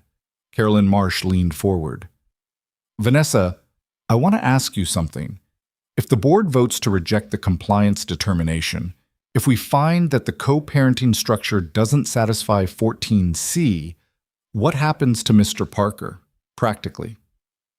His employment is unaffected by the board's governance determination, Vanessa said. The arrangement dissolves and he returns to his existing role and contract. But his career, the publicity, the public record of an ethics complaint, even if it was closed. Carolyn. Ethan spoke from the wall. He'd been seated there throughout, behind the board table, in his designated position as legal staff. He spoke quietly, but the room caught it. May I address the board directly? Vanessa nodded. Please. He stood. He didn't have anything in his hands. The ethics complaint was closed without a finding. The bar's own statement created a public record that the complaint was filed by a conflicted party. That record protects my professional standing more than a complaint that was never filed would have. He paused. I'm not asking this board to consider what this cost me. I'm asking you to consider what it tells you about the nature of the challenge you're being asked to vote on. Someone used the bar complaint as a strategy to delay this process. The bar identified that and said so publicly. I'd like this board to ask why that strategy was deployed against this specific legal arrangement at this specific moment. He sat back down. The room was quiet again. Different quiet than before. Barton Pierce had said nothing for the entire meeting. He was a man who rarely spoke in large gatherings, preferring to talk in small groups, where his words had more precise landing surfaces. Now he looked up from his notepad. I've been on this board for 6 years, he said. I've watched Vanessa run this company through a market correction, 2 acquisition attempts, a regulatory challenge in 3 states, and a talent crisis that would have broken most organizations I know. She has never once in 6 years asked me to take something on faith. He looked at Richard. This process, the documentation, the compliance oversight, the independent monitor, it's not the work of someone trying to game a clause. It's the work of someone trying to do it right. He set his pen down. I'm voting to certify compliance. Something shifted in the room. Not dramatic. Nobody moved or made a sound. But Vanessa felt it. The moment when a room's weight tips. Richard knew it too.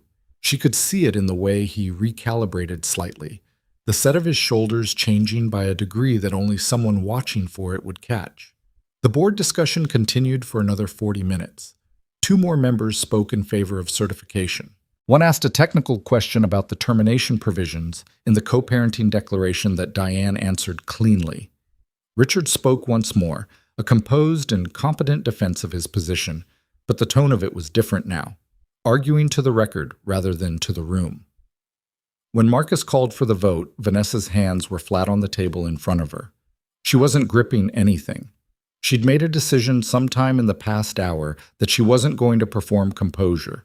She was just going to be still and let the room do what it was going to do. The vote was 9-3 in favor of certifying compliance with Section 14C. Richard's 2 reliable supporters had held. Carolyn Marsh, in the end, had voted with Vanessa. Davis Yee had voted with Vanessa. Barton Pierce had voted with Vanessa. It was over. Not the meeting. There were procedural matters, a formal record of the decision, next steps with the governance documentation. Those took another 20 minutes. But the thing itself was over, and everyone in the room knew it the moment the count was announced. Richard sat through the remainder of the meeting with the particular stillness of a man deciding how to conduct himself in defeat. He didn't storm out. He didn't make a scene. He signed the required documentation when it reached him. When the meeting closed, he stood, exchanged brief words with his counsel, and left the room without speaking to Vanessa. She let him go. The room cleared gradually. Board members stopped to speak with her. Brief, warm exchanges that had the quality of attention releasing. Marcus was at the end of the table compiling documents with the focused relief of someone who'd been carrying something heavy for 6 weeks. Diane Ashworth was on her phone already, which Vanessa suspected meant she was billing. Ethan was at the window. He'd stayed while the others moved around him, standing at the 14th floor glass with his hands in his pockets, looking at Palo Alto doing its mid-morning routine below. She crossed the room and stood beside him. Neither of them said anything for a moment. The city was just the city, cars and cyclists and the flat California light that made everything look slightly more real than it needed to. 9 to 3, she said. Yeah. How do you feel? He thought about it. Actually thought about it, which she'd come to recognize as a characteristic thing he did. He didn't give you the reflexive answer, like I need to sleep for about 12 hours and then figure out what normal feels like again. That sounds accurate. He turned from the window and looked at her. You were good in there. You knew exactly when to speak and when to stop. That's harder than people think. I've had practice. I know, but it still takes nerve. A pause. The moment Barton spoke, did you know he was going to? I hoped. I didn't know. She looked back at the city. He's a man who makes up his mind slowly and then doesn't move. I just needed him to make it up the right way. He watched you for 6 years, Ethan said. That's what he said. People who watch you eventually see who you are. She wasn't sure what to do with that exactly, so she let it sit. Outside, a plane was making its slow arc toward SFO, catching light for a second before it disappeared into the white of the sky. The dissolution paperwork, she said. 90 days from today per the termination clause. Yes. Tom's office handles it. Yes. He was looking at her now, and she knew she was looking at him, and they were both doing the thing they'd been doing for the past few weeks, without quite acknowledging, finding the shape of something they didn't yet have a name for. Ethan. She turned to face him. After the 90 days, when the arrangement is formally over and the governance period is closed, I want to have dinner with you. Not a legal call, not a compliance review. Dinner with no agenda attached to it. He looked at her for a moment. Something crossed his face that wasn't quite surprise. More like a man checking to make sure he was hearing what he thought he was hearing. Dinner, he said. Yes. As in I'd like to see who you are when we're not in a crisis. Because I've liked who you are in a crisis, and that makes me curious. He was quiet for a second. She registered that she was not entirely comfortable waiting for his answer, which was itself unusual. My daughter will want to know where I'm going, he said. What will you tell her? Probably that I'm having dinner with someone from work. A small pause. She'll ask if it's a friend. What will you say? I'll say yes, he said. I'll say it's a friend. The word landed between them with more weight than its size suggested. Vanessa felt the corner of her mouth move. 90 days, she said. 90 days, he confirmed. Marcus appeared at the edge of the room. Sorry to interrupt. The press office is asking how we want to handle the disclosure statement. Also Richard's board seat. Technically, he's still a member until... I know. Vanessa turned from the window. Give me 5 minutes. Marcus retreated. She looked at Ethan one more time. He had the particular expression of a man who was going to go back to his office now and do his regular work and think about something else entirely for the rest of the day, not because he wanted to, but because that was the kind of person he was. Thank you, she said, for all of it. He nodded. Not the small professional nod he'd given her at 8 this morning, but something fuller. Go run your company, he said. She went. No. The afternoon was operational. Statements to prepare, a call with the communications team about the press release, a conversation with outside counsel about Richard's board tenure and what the governance documents required in terms of formal process. She moved through it with the particular efficiency that came after a sustained high-pressure period when the pressure finally eased, not relaxed efficiency, but efficient efficiency, the kind where you know exactly what needs to happen and your mind isn't divided. Richard submitted his board resignation by email at 2:15. No explanation, no courtesy call. Just a formal letter addressed to the full board, clean and brief, thanking the company for the opportunity and citing personal reasons for his decision to step down effective immediately. She read it once and gave it to Marcus to file.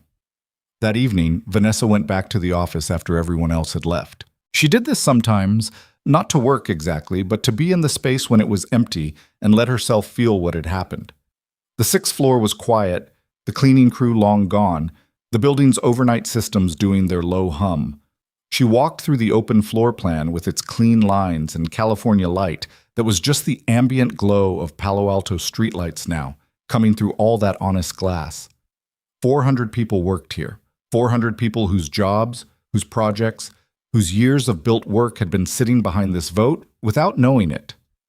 The patents in the portfolio, some of which Ethan had defended in federal court, were still here, intact, not parceled out to contractors who would use them in ways Marcus Sterling had never imagined when he wrote the documents that had started all of this. She stood at the window on the east side of the building where you could see a particular angle of the valley.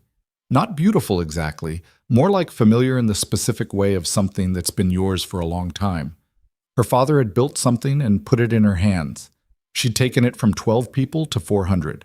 She'd fought for it in rooms where people thought she was too young, too female, too new, not enough of whatever the room had decided it needed.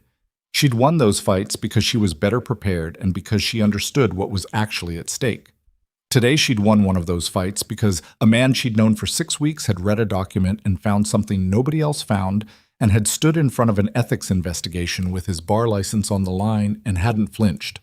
She didn't have a clean way to think about that yet. She was still working on it. She turned off the light she'd turned on and walked back to the elevator. 90 days. In Redwood City, Ethan was helping Sophie finish her solar system model at the kitchen table. It was made of foam balls and paint and wire and had been in progress for 2 weeks, and tonight it was finally taking the shape of something that resembled what it was supposed to be. Sophie had very specific opinions about which planet was which color and had corrected him twice on the relative size of Jupiter. "Neptune is still the most interesting," she said, painting the foam ball with a careful small brush. "You've decided this permanently." "I decided it 2 weeks ago. It's permanent." He watched her work. She had paint on her left hand in 3 colors, which she hadn't noticed and he wasn't going to mention yet.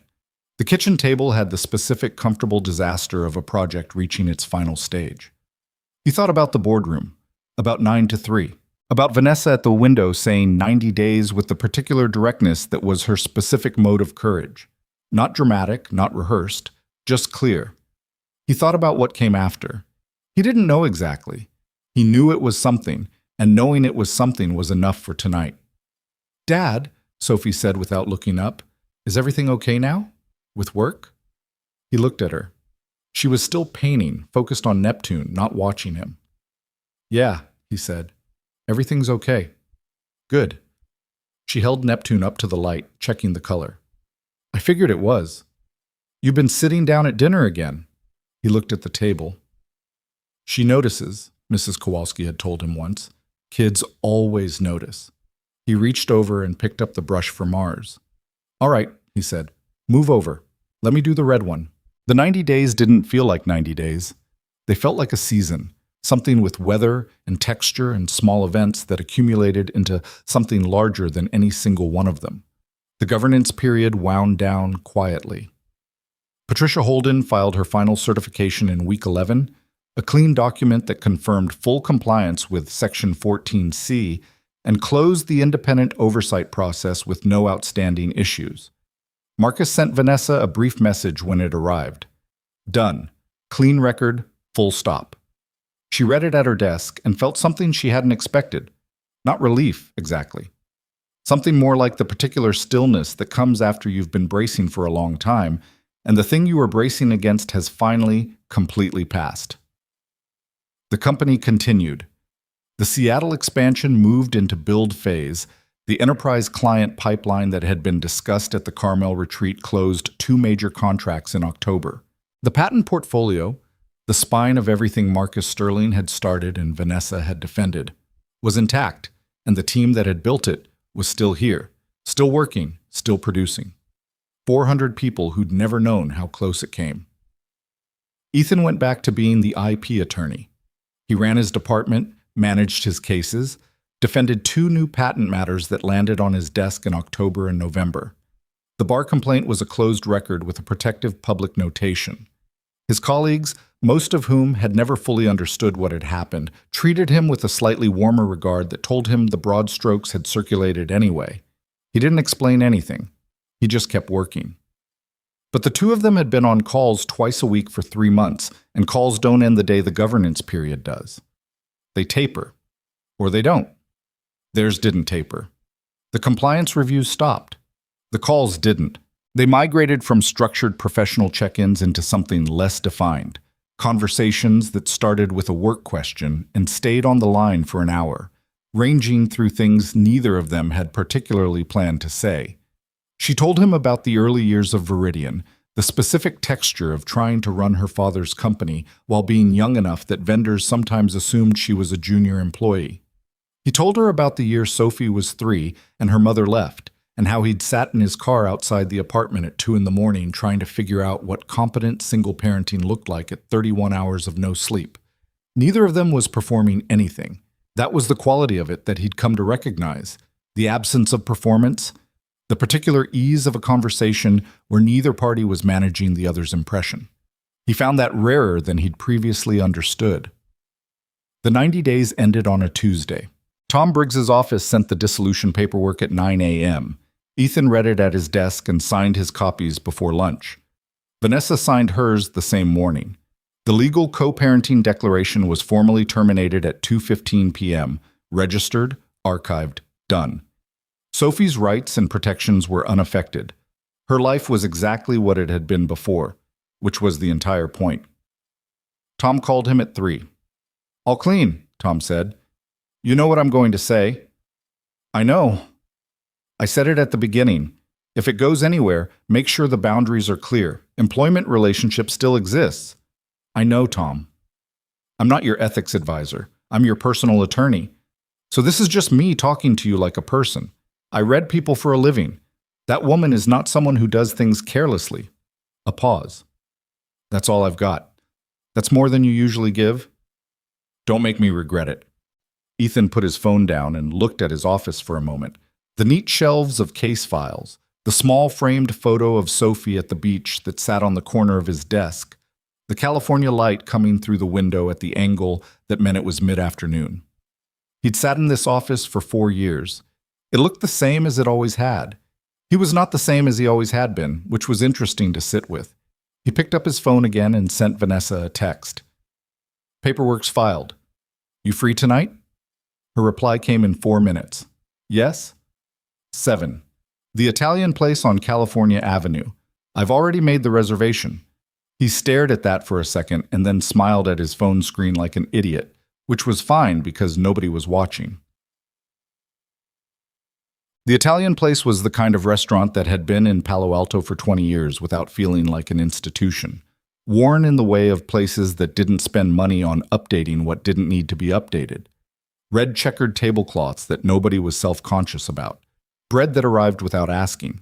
A wine list that wasn't trying to be impressive. Vanessa had been here twice in her 20s and had forgotten about it, and then remembered it specifically for tonight, which she took as information about what she wanted the evening to feel like. She got there first. She was almost always early, which she'd spent years framing as professional discipline and had recently started acknowledging was anxiety wearing a productive disguise. She ordered sparkling water and looked at the menu she'd already decided on and watched the door. He came in at 7:03. He'd changed from work clothes, dark jacket, no tie, the slightly deliberate casual of someone who'd thought about what to wear without wanting to look like they'd thought about it. He saw her immediately and crossed the room with the same directness he brought to everything. No scanning, no hesitation. "Hi," he said, sitting down. "Hi." They looked at each other across the checkered tablecloth for a moment. There was a particular comedy to it that they both felt. All those phone calls, all those conference rooms, all that crisis and pressure and careful documentation. And here they were at a table with bread and a candle, looking like two people on a first date, which was essentially what this was. "This is strange," she said. "Incredibly," he agreed. "I've spoken to you for approximately 300 hours in the past 4 months. And I still don't know how you take your coffee." "Black?" she said. "Of course." He picked up the menu. "I take mine with too much sugar, which my daughter considers a character flaw." "She's not wrong. She never is, which is exhausting." The waiter came. They ordered without the performance of deliberation. Both of them were people who made decisions quickly and had already read the menu. When the waiter left, the conversation found its own level the way it always did, settling into something comfortable without effort. She told him about her week. He told her about a case that had turned complicated in a way that was professionally interesting and personally inconvenient. They talked about the Seattle expansion, then veered into a discussion about a book she'd been reading that he'd also read 2 years ago, and they disagreed about the ending in the specific energized way that book disagreements can go when both people have thought carefully about why they're right. It was, she thought, the most enjoyable dinner she'd had in longer than she could easily calculate. Not because anything extraordinary happened, because nothing was performed. She was used to dinners where some part of her was always running the room, reading the other person's agenda, managing the impression, staying 3 moves ahead. Tonight, she wasn't doing any of that. She was just sitting at a checkered tablecloth eating good pasta and talking to someone who didn't require management. That was not as small a thing as it sounded. Halfway through the main course, he set his fork down and looked at her in the way that meant he was going to say something real. "I want to ask you something," he said. "Okay." "Back in October, the night we found out the complaint was closed, you said I mattered to you, not because the arrangement needed me to." She remembered saying it exactly. "Yes." "Did you mean that as... Did you already know what you were feeling then? Or was that just..." "I knew," she said. "I didn't know what to do with it, because the timing was what it was, and the situation was what it was, but I knew." A pause. "I don't usually say things I'm uncertain about. I've noticed that. Is that a problem?" He thought about it. The actual deliberation, not a rhetorical pause. "No. It's one of the things I like about you. I always know where I stand." "Where do you stand?" He looked at her steadily. "I've been trying to figure out how to ask you to have dinner with me since approximately the 3rd week of September, and the arrangement made that impossible, and the 90 days felt like the longest 90 days of my life.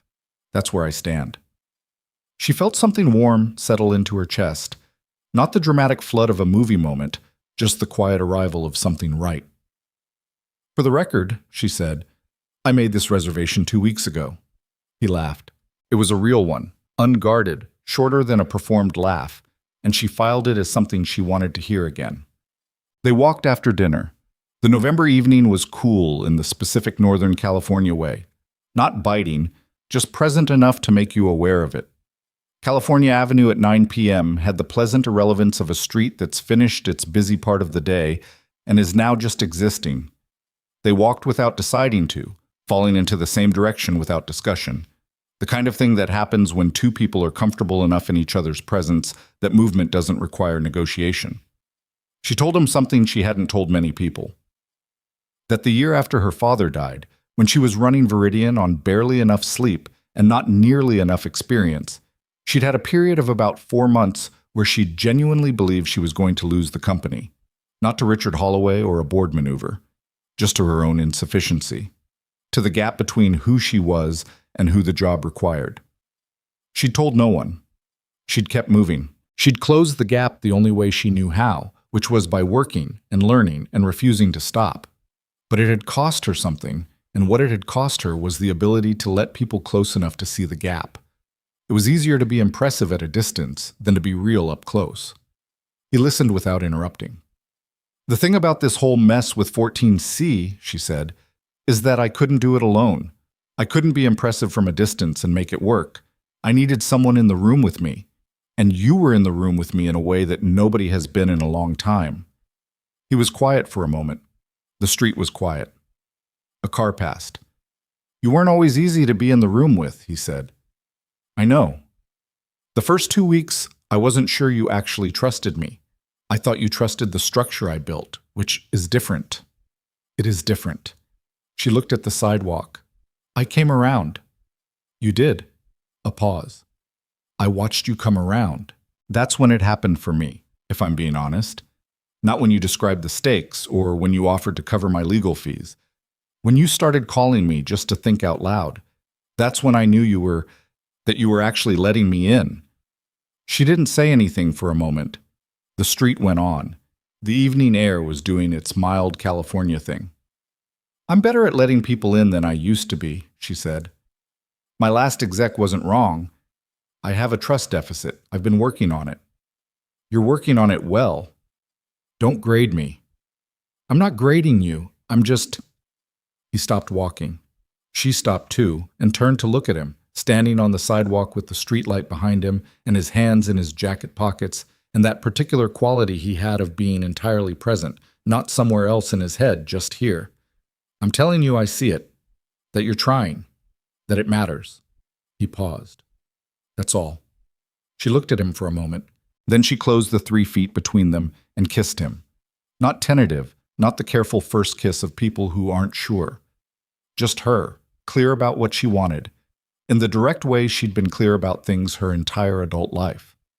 His hands came out of his pockets. When they separated, the November air was exactly the same temperature it had been 30 seconds ago, and California Avenue was exactly the same street, and she felt exactly like herself, which was the best possible way to feel. Okay, he said. Okay, she said. They started walking again. So, he told Sophie 2 weeks later. He'd been turning over the question of when and how for the entire interim, not because he was ashamed of anything, but because 7-year-olds process information in non-linear ways, and he wanted to have language ready for whatever came up. He told her on a Saturday morning while they were making pancakes, which was their weekend ritual, and which he'd chosen because the kitchen was a room where difficult things sometimes went easier than they did in more formal settings. He told her simply that he'd met someone he liked, that her name was Vanessa, that she was someone from work who had become a friend and was now something more. Sophie listened while pouring batter with complete focus, the way she focused on things she was going to have opinions about later. She was quiet for a moment. Is she nice? She asked. Yes. Like actually nice or grown-up nice? He considered that distinction. Both, I think. She's direct. She says what she means. I like that, Sophie said. People who don't say what they mean are confusing. They are. Another pause. The pancakes bubbled on the griddle. Does she know about me? Sophie asked. Yes, she's known about you since the beginning. Sophie flipped a pancake. She had inherited his precision at spatial tasks and her mother's stubbornness about methods. She refused to use a spatula smaller than a certain size. Okay, she said. You can tell her I said hi. He stood at the stove with his own spatula and felt something private and uncomplicated that he didn't try to name. I'll tell her, he said. When he relayed this to Vanessa later that day, she laughed. A genuine one, not the managed half laugh he'd heard her use in professional settings. She laughed and said, I said hi back, and then was quiet for a second and said, she sounds like a reasonable person. She's the most reasonable person I know, he said. She's also 7, so it comes and goes. That's honest. She insists on honesty. I didn't have a choice. They took it at the pace it wanted to go, which was not dramatic and not slow. They had dinner twice more in November and once at his house in early December. The first time Vanessa had been to Redwood City, to the bungalow with the oak trees that Sophie loved, and she walked through it with the quiet attention of someone reading something carefully. The narrow hallway. The kitchen table still faintly paint-stained from the solar system project. Sophie's drawings on the refrigerator, one of which was Neptune, recognizably blue-green even in crayon. She stood in front of the refrigerator for a moment. Neptune, she said. She'll explain the whole thing to you if you ask, Ethan said from the kitchen. Fair warning, she has strong feelings. So do I about Neptune, as it happens. You're joking. I'm absolutely not. It has the most interesting atmospheric chemistry in the solar system. He leaned in the kitchen doorway and looked at her. Do not lead with that when you meet her. I will not be responsible for the conversation. She turned from the refrigerator with the expression of a woman who had just decided to absolutely lead with that when she met her. They met for the first time properly on a Saturday in December, which Sophie had been told about in advance and which she had processed with the specific seriousness of a child who takes scheduling seriously. Vanessa came to the house. Ethan had made lunch, the unpretentious kind, sandwiches and fruit, because he didn't want to create an event out of it, and he knew his daughter well enough to know that events made her perform rather than be herself. Sophie came downstairs in her Saturday clothes, which were not the clothes she would have chosen for a formal meeting, but were the clothes she was comfortable in, and Ethan had specifically not suggested she change. She stood in the kitchen doorway and looked at Vanessa with the measuring gaze of a child who is deciding something. Vanessa looked back at her. She didn't crouch down or use the particular softened voice some adults used with children. The one that signaled, however well-intentioned, "I am adjusting myself for you." She just looked at Sophie the way she looked at anyone she was meeting for the first time. "Hi," she said. "I'm Vanessa. Your dad tells me you have opinions about Neptune." Sophie's measuring gaze shifted into something more interested. "He told you about that?" "He said you had strong feelings and warned me not to bring it up." Sophie looked at her father. "And you brought it up anyway?" "I did not," Vanessa said. "I just told you he warned me not to." Sophie thought about the logic of this for a second, found it reasonable, and sat down at the table. "Neptune is the most interesting planet," she said, in the tone of someone opening a familiar argument. "It has supersonic winds and a storm that's been going on longer than anyone's been watching it, and the color is actually caused by methane in the atmosphere." Vanessa sat down across from her. "The Great Dark Spot." Sophie stared. "You know about the Great Dark Spot?" "It's a storm system that Voyager 2 photographed in 1989. It disappeared and then a new one formed in the northern hemisphere." "Most people don't know that," Sophie said. This was the highest form of compliment available in her currency. Ethan brought sandwiches to the table and sat down and watched his daughter and the woman he was falling in love with argue about atmospheric chemistry with the mutual intensity of two people who had finally found someone worth arguing with. And he thought that there were things in life you could not have anticipated, and this was one of them, and that being unable to anticipate a thing didn't make it less real when it arrived. Lunch ran long. Sophie forgot she'd been nervous. December moved into January. Vanessa and Ethan found the ordinary rhythm of two people who are building something without announcing that they're building it. The accumulated small decisions that don't feel like decisions in the moment, but that, assembled together, constitute a shape. He met a few of her people. She met a few of his. They had the argument about the book ending a second time and reached a different conclusion, which they both found more satisfying than agreeing from the start. She learned how he took his coffee. He learned that she had a specific and entirely non-negotiable position on the correct way to make scrambled eggs, which he thought was wrong, but didn't argue because some positions aren't worth challenging. She learned what it looked like to watch someone be a good parent. It was not what she'd expected. Not the performed warmth of the version that showed up in movies, not the effortful patience of someone trying to be something. It was quieter than that. It was helping with homework without taking over the homework. It was knowing when Sophie needed company and when she needed to be left alone with a book. It was the particular fluency of two people who had been working out how to coexist in the same space for 7 years, and had mostly figured it out, with occasional renegotiations as the 7-year-old became, incrementally, someone with more opinions and more ground she considered her own. Vanessa watched it and understood gradually that Ethan Parker was not defined by his capability at work, or by his willingness to put his career on the line for something he believed in, or by the quality of his mind under pressure. Though all of those things were true. He was defined by the consistent, unglamorous, frequently inconvenient fact of showing up for the same person every day. That was the thing. That was the one that changed something in her chest. She was 30 years old, and she had built a company and defended it, and survived things that were supposed to break her. She had never, until this year, understood what it felt like to be seen by someone who wasn't trying to get something from what they saw. Not approval, not access, not the strategic advantage of proximity to power. Just her. The actual texture of her, including the parts that were still rough and the distances she was still learning to close. It was uncomfortable sometimes. She was not someone who handled vulnerability easily or gracefully. She said the wrong thing occasionally, and he told her when she did, not unkindly but directly, in the way she'd asked to be treated when she said she was trying to get better.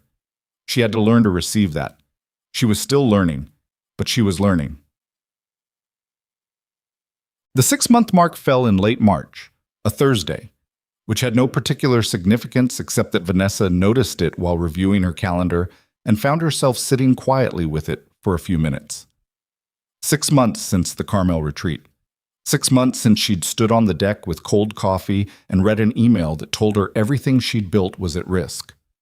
6 months since she'd had a conversation at 8 in the evening with an IP attorney who brought her a legal pad and a solution and looked her in the eye and told her exactly who he was.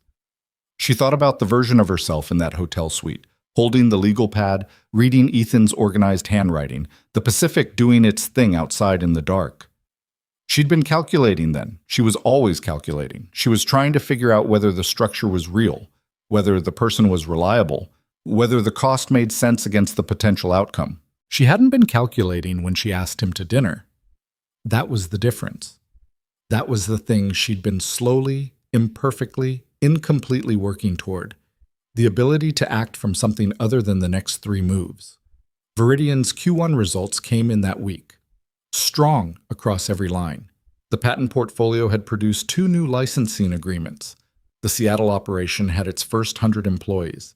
The company her father had started and she had inherited and nearly lost and fought back was doing exactly what it was supposed to do, producing real work, employing real people, building something that hadn't existed before. She called her mother that Thursday evening, which she didn't do often enough and knew it. Her mother was 61 and lived in Sacramento and still had the same kitchen table where Vanessa had sat and done homework while her father stood at the counter thinking about things he didn't say out loud. They talked for 40 minutes, which was longer than usual. Her mother asked about work. She told her it was good. Her mother asked about her life with the specific, careful tone of a parent who has learned not to push directly. Vanessa told her about Ethan, not all of it. The broad strokes. Someone she'd met through work, someone she'd been getting to know. Her mother was quiet in the listening way. "Is he good to you?" her mother asked. The question was so simple that Vanessa almost deflected it with something more complicated. Instead, she thought about it honestly. About the phone calls and the difficult conversations and the way he told her the truth when she needed it, and the way he'd stood in a boardroom when he didn't have to, and the way he looked at his daughter, and the way he looked at her. "Yes," she said. "He's good to me." Her mother said, "That's enough. That's actually everything." The dissolution papers were filed. The governance period was documented and archived. The board elected a new member to fill Richard's seat in February, a woman named Sandra Obuya, who ran an infrastructure technology fund and who had, in her first board meeting, asked a question about the IP portfolio strategy that made Ethan involuntarily sit up straighter in his chair, which Vanessa noticed and noted. Richard Holloway, as far as anyone could track, had moved on to other board positions and said nothing publicly about Viridian. Gerald Tate's Meridian Capital Group had moved on to other targets. The specific, carefully orchestrated threat that had been pointed at Viridian for 6 weeks in the fall had dissolved, as most threats do, the moment it failed. It had not left the company unchanged, though. The board was tighter, the governance documentation was more thorough, and the compliance function that Patricia Holden's oversight had effectively audited was now structured differently, better. The attack had been real, and it had prompted things that should have existed already. That was something Vanessa thought about occasionally. The unwanted gifts that hard situations left behind. She'd learned things about her own company that she hadn't known. She'd built a working relationship with a judge, an outside governance litigator, and a compliance framework that was now genuinely robust. She'd found out who her board members were under pressure, which was more useful information than any amount of normal operation could have produced. And she had learned, at not insignificant personal cost, that the greatest risk she'd been carrying wasn't Section 14C or Richard Holloway or Meridian Capital Group. The greatest risk was the distance she kept between herself and anyone who might matter. That was the real vulnerability. Everything else was manageable if you had someone in the room. She was working on closing that distance. She was imperfect at it. She would remain imperfect at it.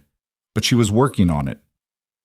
On the last Saturday in March, Ethan and Sophie drove to Vanessa's apartment for the first time.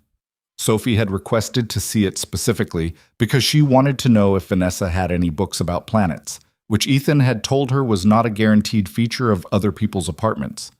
Sophie had found this position difficult to defend. Vanessa had, in fact, 3 books with significant planetary content, one of which was a photography book about the outer solar system that a friend had given her years ago and that she'd kept more for the images than the text.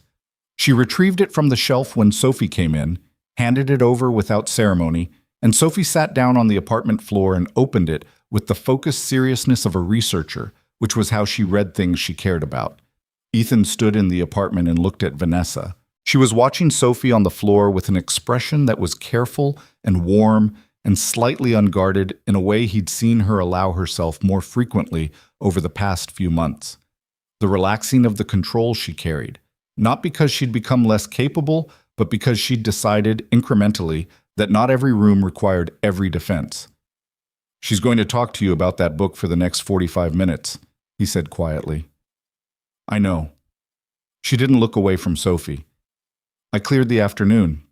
He looked at her. She turned to look at him. "You cleared the afternoon," he said. "I did. For a 7-year-old to explain a book you already own back to you. She probably knows things I don't." He laughed. The real one. She'd come to consider it something she kept a running account of, the real laughs she'd earned. "Sophie," he said. She didn't look up from the book. "Sophie." "What?" Still reading. "Tell Vanessa the thing about the supersonic winds." Sophie looked up. She held up the book, open to a full-page image of Neptune's atmosphere, deep blue and churning and indifferent. "The winds go up to 2,000 kilometers per hour, she said. "That's faster than anything on any other planet. And the sun is so far away that it barely provides any heat, but Neptune radiates more heat internally than it receives, and nobody knows exactly why." She looked at Vanessa. "That part is the most interesting part.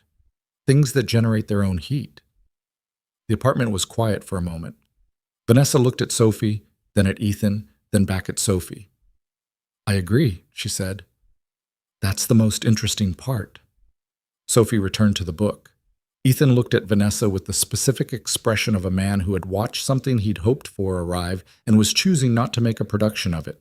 She reached over and briefly took his hand. He held it. Outside the apartment windows, the last Saturday in March was doing what California Saturdays do. Unhurried and golden, moving at its own pace, uninterested in whether the people inside were ready for it. There is something that gets said about people who succeed, the way their stories get told in retrospect. The struggle is dramatized, the resolution is clean, the lesson is delivered neatly at the end like a package with the correct address. It makes for a satisfying shape. It is not, generally, how any of it actually works. What actually happened was messier and more uncertain and more human than any clean narrative can hold. A woman who had spent a decade defending her own walls finally had a reason to question whether all of them were necessary. A man who had built his life around a single clear priority, his daughter, her stability, her future, found that the architecture of that life had room for something he hadn't drawn into the plans. A 7-year-old who had grown up understanding that her family was exactly two people learned that two could expand without either member of the original equation being diminished. None of it arrived fully formed. All of it had edges. Vanessa still had days where the old reflexes ran ahead of her intentions, where she closed off before she meant to, or said something from behind the wall rather than in front of it, and had to go back and correct it. Ethan still had the specific exhaustion of a person running a department and raising a child simultaneously, and there were weeks where he had less to give than he wanted to. Sophie still had the complicated feelings of a child navigating a world that her parents had built without her input, and sometimes those feelings were easy, and sometimes they required patience from everyone. But the thing they were building together, the three of them slowly, without an official document certifying it, was real. It had the weight of things that are real. It had the specific gravity of chosen connections, which are different from the ones you're born into, in that you have to make the choice again, continuously, with full knowledge of the cost and the inconvenience and the ways the other person will invariably disappoint you. They kept making it. 6 months after the board vote, Viridian Technologies posted its strongest quarterly results since Vanessa had taken the helm. The patents were intact, the people were still there. The company her father had started in a smaller building with fewer windows was still producing things that hadn't existed before, which was the only measure she'd ever trusted.